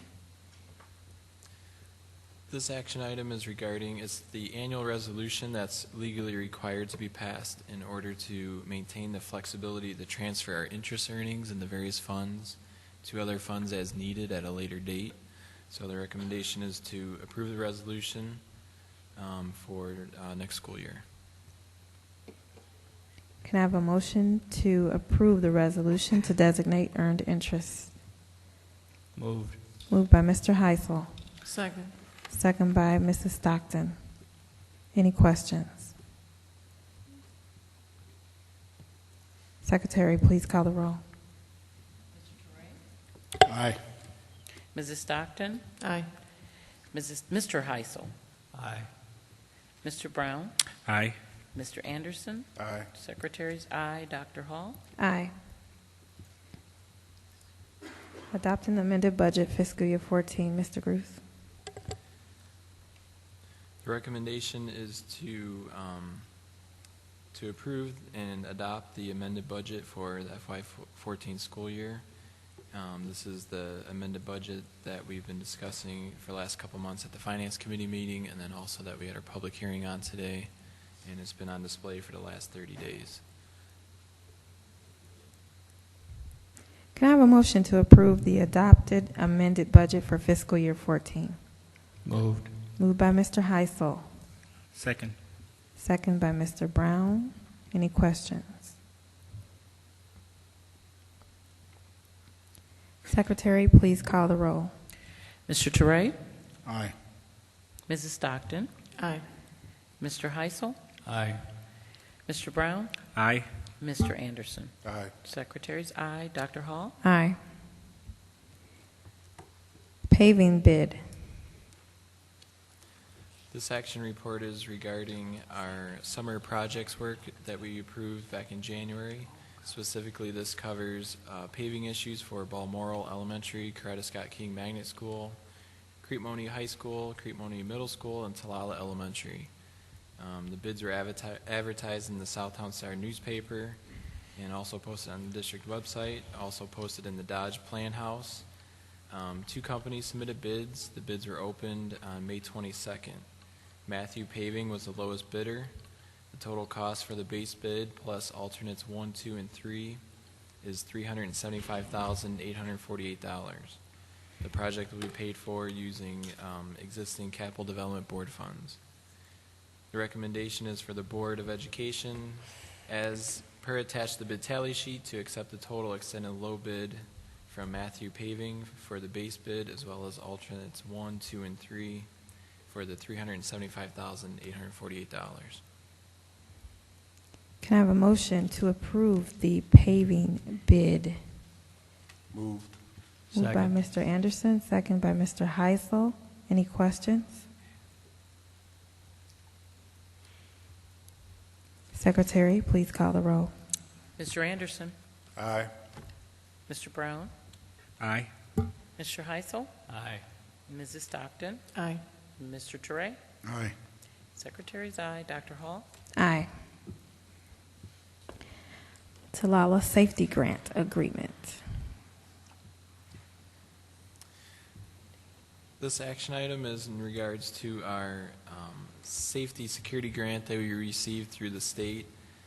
The board was notified back in May 2014 that we received that our grant application was approved. So the grant agreement now must be signed and returned to the IEMA, and the grant funds are going to fund a significant portion of the new secure entrance for Talala Elementary. So the grant will provide $91,800 in funding. The total cost of the project is $132,300. So this additional $40,500 figure will be paid for using the district capital development board funds. So the recommendation is to approve the attached agreement. May I have a motion to approve the Talala Safety Grant Agreement? Moved. Second. Moved by Mr. Teray, second by Mr. Heisel. Secretary, please call the roll. Okay. Mrs. Stockton? Aye. Mr. Heisel? Aye. Mr. Brown? Aye. Mr. Anderson? Aye. And secretaries, aye. Dr. Hall? Aye. I hope the principal at Talala approves. Both outgoing and incoming. Don't want them to eat you up before you get there. Both of them. And as you all heard earlier, there are some concerns, of course, because there's been a few issues there, but this is a step in the direction of making sure that Talala is safe. Student Affairs. May I have a motion to approve student handbooks for 2014-15? So moved. Second. Moved by Mrs. Sanders, second by Mr. Heisel. I think. We got time Mr. for Edison? questions now? Did you have anything to say? I'm sorry. Did you have anything to say about the handbooks? The handbook? Mm-hmm. Yes. Basically, I would like to recommend to the board that they approve the two, you said handbook, right? Yes. Okay, so what's somebody tell a joke or something? Did you have anything to say concerning the handbook? Oh, okay, thought I was, okay. I know, we're all Handbooks. falling asleep and Yeah. now tomorrow. All I would like to do is just make the recommendation that the 2014-15 handbooks be approved as per the last board policy discussion. We were going to, we accepted everything except for the cell phone policy that's been introduced, so I would just recommend that they be approved, as was the first read. Any questions? Yeah, I have a question. I didn't quite hear what you said on that.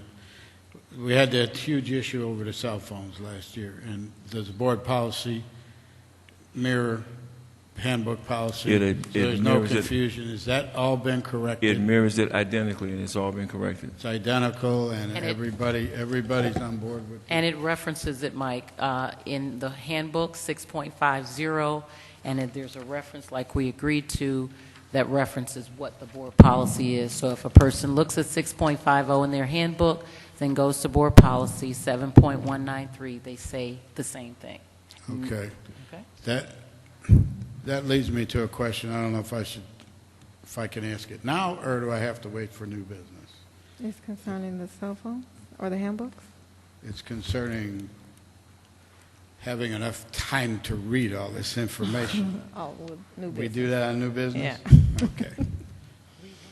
Thank you. Thank you. Secretary, please call the roll. Okay. Mr. Toure? Aye. Mrs. Stockton? Aye. Mr. Heisel? Aye. And Mr. Brown? Aye. Mr. Anderson? Aye. Secretary's aye. Dr. Hall? Aye. All right. Any old business? Okay. Any new business? Yes.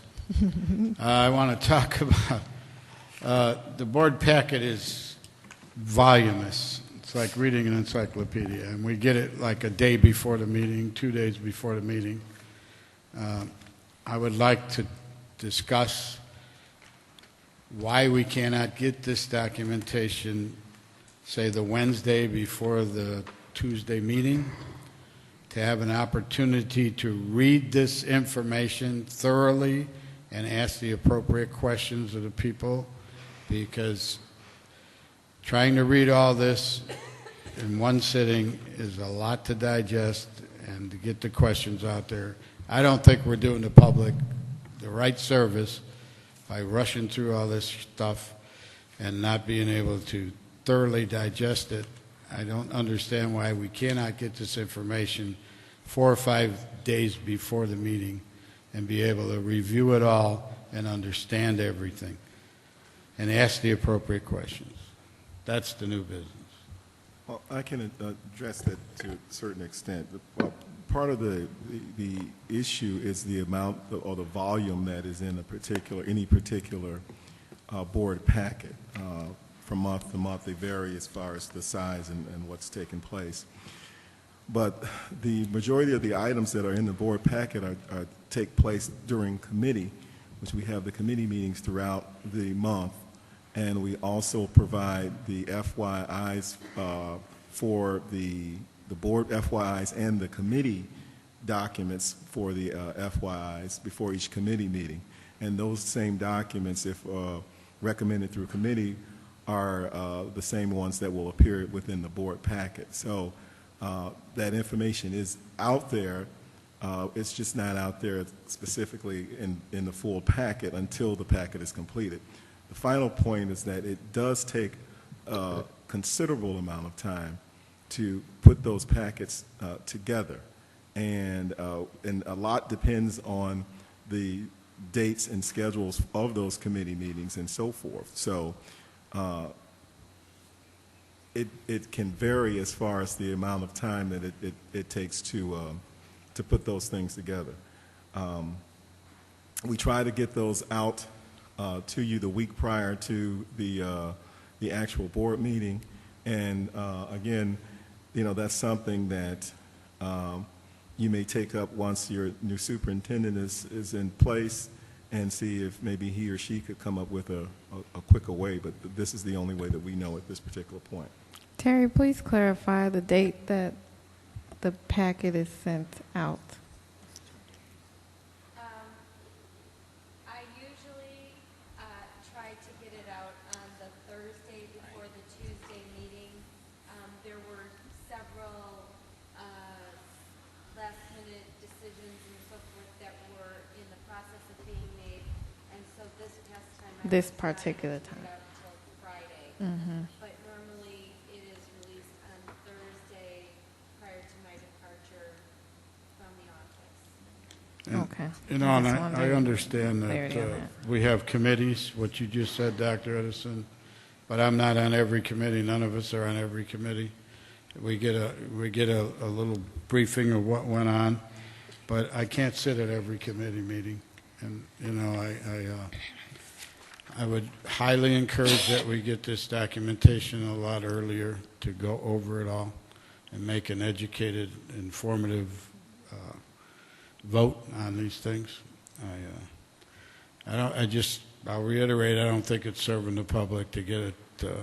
It's too voluminous. We need to either cut this down to 30% or less of what we're getting, and these meetings are going from 6 o'clock till it's almost 1 o'clock in the morning here, and we're still going through meetings. You've lost the public, you lost everything here. A meeting that lasts more than an hour and a half is non-productive. That's just my comments. Thank you. And my comment for the public is that we agreed, I know the time that I've been on the board, to a 48-hour, which is what we've been working with, and unfortunately, pay or no, we are charged with the responsibility, and it is voluminous, as you stated, Mr. Toure. Even for me as secretary, I've asked, my name has to be affixed, my signature has to be affixed, and I'm going to read every intricate cranny on the pages as it relates to contracts and those things of that nature. I only have one name, so I agree with you, but I also know that I've asked, and the information that Mr. Edison has shared as well as Mrs. Tobin has shared is the way the information, I'm even looking at the dates for contracts, for example, when they're ratified or whatever the scenarios are. I think we just have to do a due diligence, which I believe, I know I have to sit here. I've read the check registry, as a matter of fact. It's just something, one of those tedious parts of this job that we definitely have to do. And for the most part, I believe that we are doing it. I would not want the public record to reflect that for some reason, because it is voluminous, that is not being reviewed thoroughly. It is. And that's why I wanted to stress, because the statement you made, Mr. Toure, that these are coming out the day or two before, which is not true. They are usually sent out on Thursday, which gives you Thursday evening, Friday, Saturday, Sunday, Monday, and part of Tuesday before coming to the board meeting to review these documents. And it's a situation that as a board member, when you ran, We signed up. These are the things that I don't need a lecture, Dr. we're dedicated to I'm doing. a grown man. I don't want to. You are a grown man, but I'm going to clarify. I'm telling you that they and I'm don't not come gonna out. say- They don't come out in time, and I'm telling you that. Okay. Well, you're the we one. need more time to you're read the one this board stuff, member and it should that be feels that way. streamlined a lot more. You're the one board member that feels that way.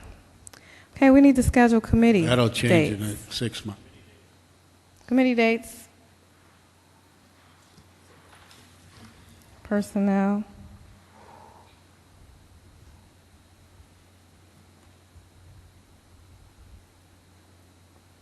Mr. Neal, we need to schedule committee dates and personnel committee meeting. Well, let me say, I'm sorry, Yeah, before as of tonight, with the board's vote, we welcome Mr. Neal, Assistant Superintendent Superintendent of Human Resources, new to be replacing Dr. Edison, as well as Mrs. Monica Spence, Assistant Superintendent Spence. Assistant Superintendent of Student Affairs. So these, can you guys stand up for us?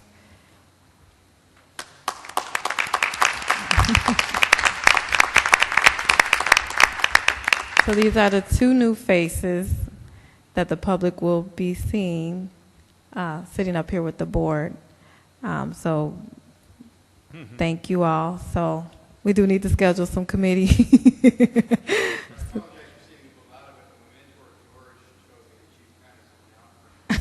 And I suggest that you both go out and invest in some no-dos. Madam President, would you mind also acknowledging the other positions? Oh, yes, absolutely. Jantel Perkins, please stand. Mrs. Perkins, our new principal for Talala Elementary.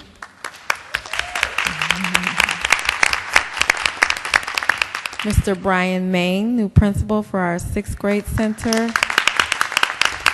You got a lot of space to work with over there.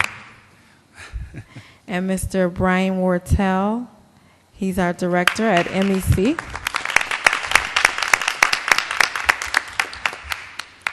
Thank you all, and thank you for enduring till 12 a.m.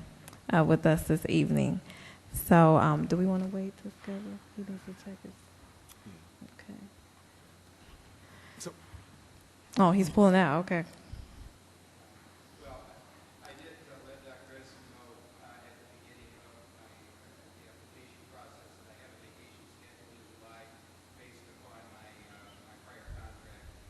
Okay.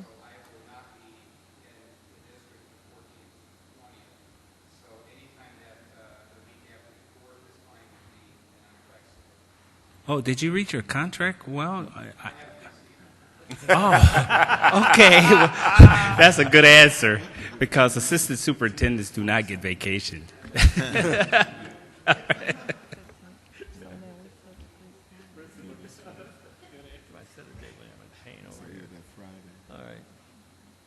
11th?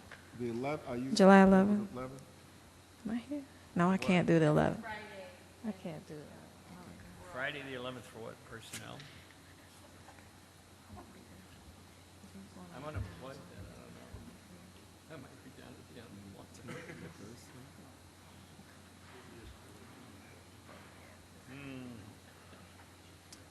Finance committee, you'll need one in July. Oh, yeah, he's gone. Mr. Neal, when were you out? Okay, I just won't be able to make it. How about July 11th? Personnel. July 11th, I believe, is a Friday. Oh, that's And the office will be closed. Oh, okay. The 10th? 10th? The July 10th? July 10th. July 10th, other personnel. Mr. Heisel? Yeah, I'll be unemployed. Mr. Anderson?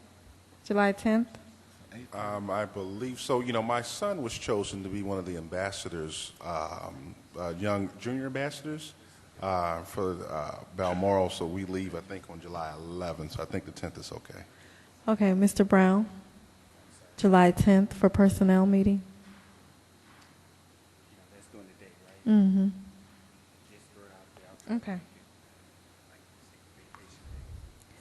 Okay, so July 10th, 8:30 a.m. District office.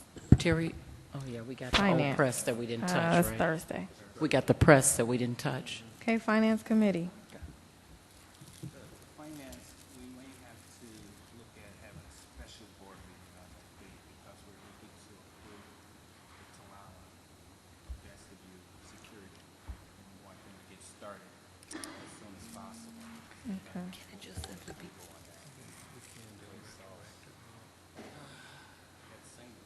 I'm out of town. You out of town that week? What's the latest? You want to do it the evening? The 10th? No, Dr. Hall is gone. Oh, you'll be gone. There's no set deadline. The regular meeting is the 15th, so every day sooner than the 15th, the better. If it gets to be real close to the 15th, you might as well just wait until the 15th. It's just the longer you wait, the longer you delay the start of that project. Because we cannot approve that bid until July 1st. That's why we couldn't approve it tonight. But once July 1st comes, we could approve the bid. So as soon as we could approve it, then the sooner we can start the project. July the 1st. Okay, we just have a quorum. The 4th, I don't have a calendar. The 4th of July is on Friday? It's on a Friday, the 3rd, the 2nd? I don't work. What about July 2nd?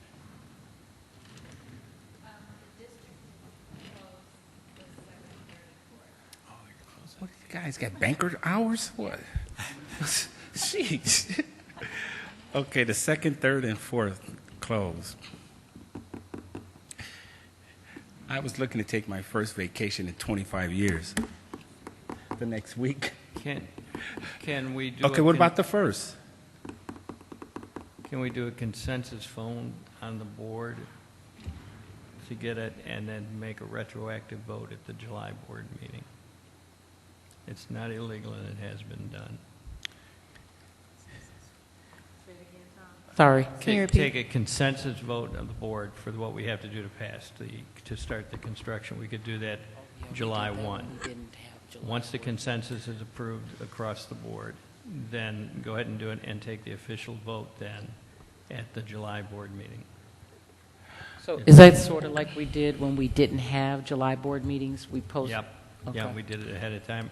And we do one of two things. You can either vote for it ahead, but because we haven't got the bid and everything. If we can do it July 1, we can do it by consensus by phone and then take the vote at the July meeting. Well, is it possible, it looks like we're not going to be able to squeeze in a finance committee meeting until possibly after the regular board meeting. So if we can possibly have a meeting on July 1st, finance committee meeting. I don't know, what's your availability on July 1st, Tom? We get it out the way. The new business manager starts that day officially. We break her in, right? So, Mike, July 1st, Mike, what do you think? Is that Tuesday, July 1st? Yes. Yeah. 6:30. Yeah, I can be there.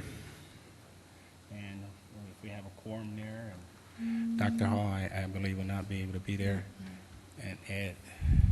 So if we have a quorum, and or you guys, we can still, do we still have to have it as listed as a special board meeting?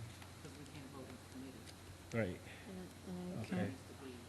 Listed as a Okay, special special. meeting So so that it's special not meeting. considered a special board meeting. Yeah.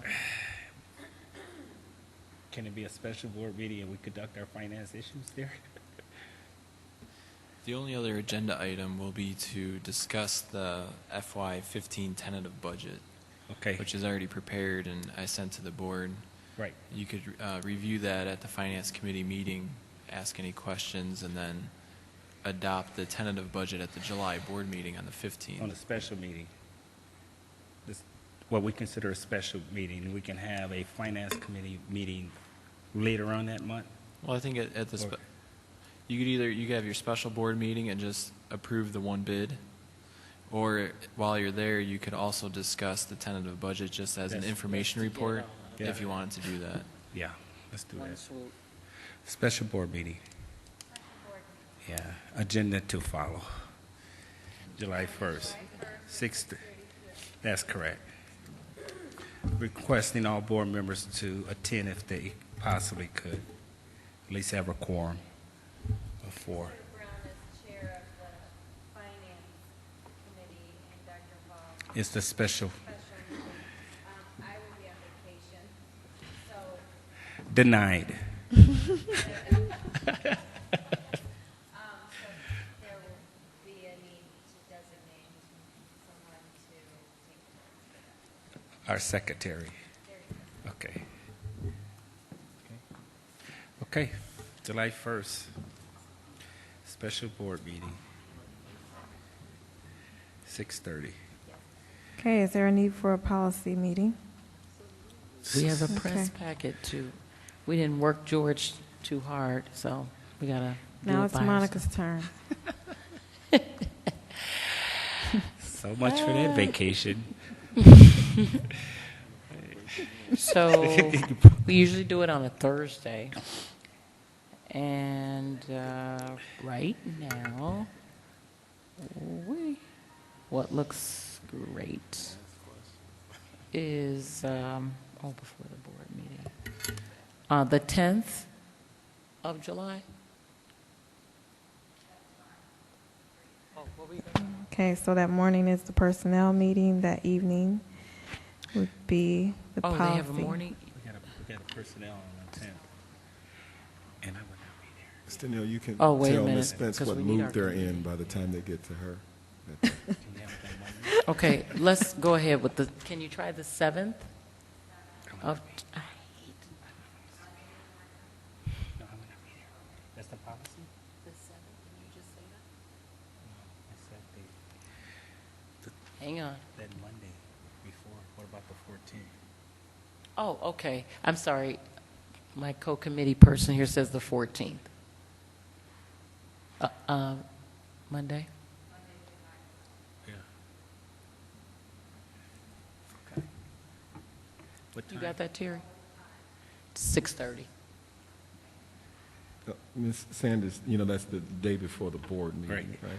So if you had anything that you wanted to get on there, Oh, so that you wouldn't be able to.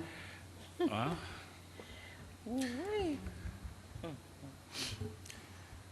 let's move the board meeting out. Move it to August. Unbelievable. Unbelievable. And what did you say about the 10th? You're not there? No, I just want to take that week. Started on the 4th. I You know what? started on the It's a 4th. press packet, so let's just, You want to just go for it without me? yeah, without you, for the 14th. I'm sorry, because we got to move. The Yes, 10th. Monday, July The All 10th. right. I will not take vacation. I'll be there. Is it the 14th or the 10th? 14th. Okay. Yes, ma'am. Mm-hmm. Something else? Okay.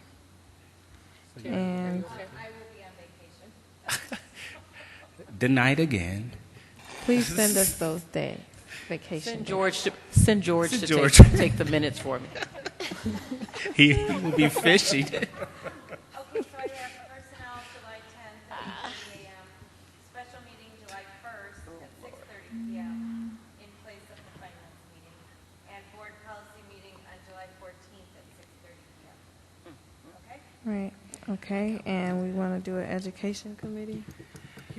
Here's what I need.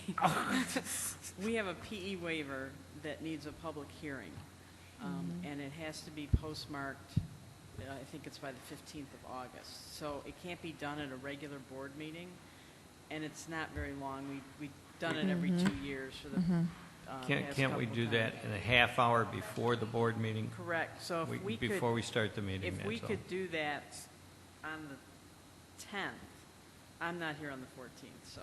That's the I person. won't That's, get in the- can we do it on the 1st? Wait. Only be the only thing that we're meeting for? No, it just can't be on a regularly So- scheduled board meeting. Yeah, the special meeting is July Yeah, 1st. if we do it on a special meeting, we just do it before the board meeting starts like we've always done with our hearings. And Bob and I talked about that. The only catch to it is that we have to have it posted 14 days before the hearing on the website, which means it has to go up tomorrow. I Tomorrow. can try and get it up tomorrow, but I got training all day, so, I mean, I can try and do that.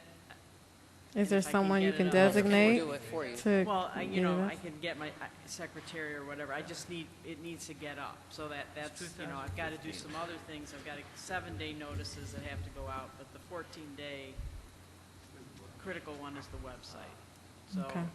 I mean, it probably will not be a problem getting it up first thing in the morning. If it's tomorrow, would that be just 14 days? It would just be.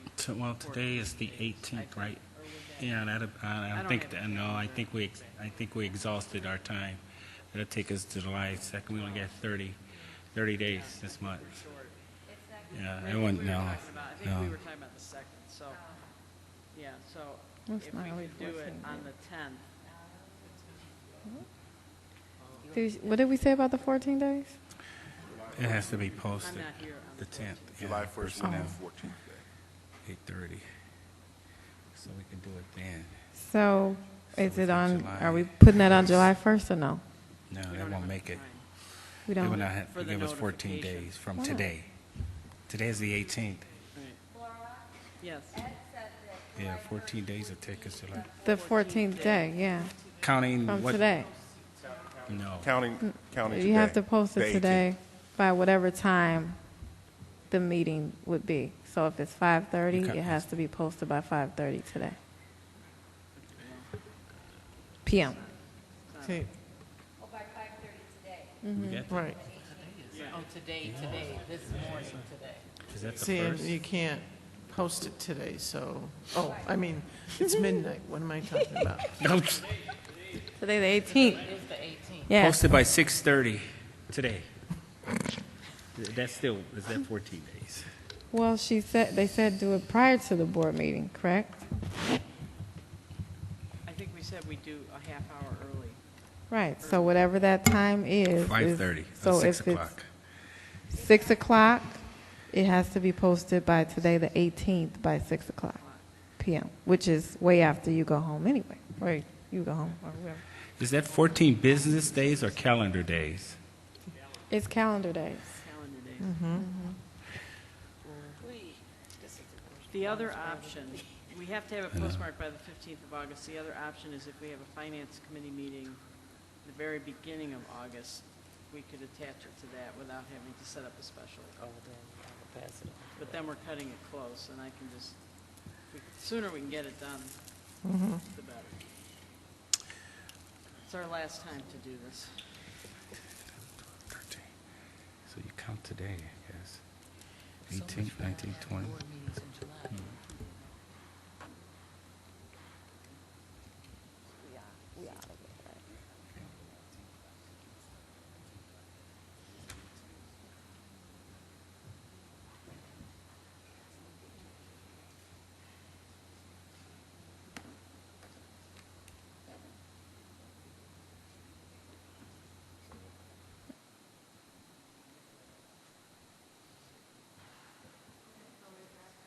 It's actually 13 days.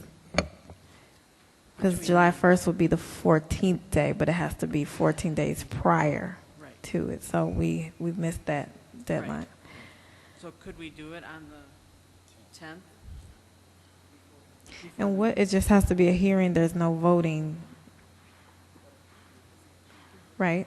It just There has to be a be. hearing, and there has to be a vote. So then we can't do it on the 10th because that's not I think we, a special board meeting. could be a special board meeting. Oh, okay, well, we can make it a special board meeting, right? Okay, so the personnel meeting is going to be a special meeting, and we'll do the hearing on the fee waiver at that Mm-hmm. And then the Yeah. We already had one special board meeting that month, so this has to be a special board meeting, extra special. So hearing at 8:30, board meeting at 9 o'clock. Okay. Everybody got that? Hearing at 8:30, board meeting at 9 o'clock. Okay. Unless you guys want to come at 8 o'clock. Okay. Okay, Education Committee meeting. When would you like to?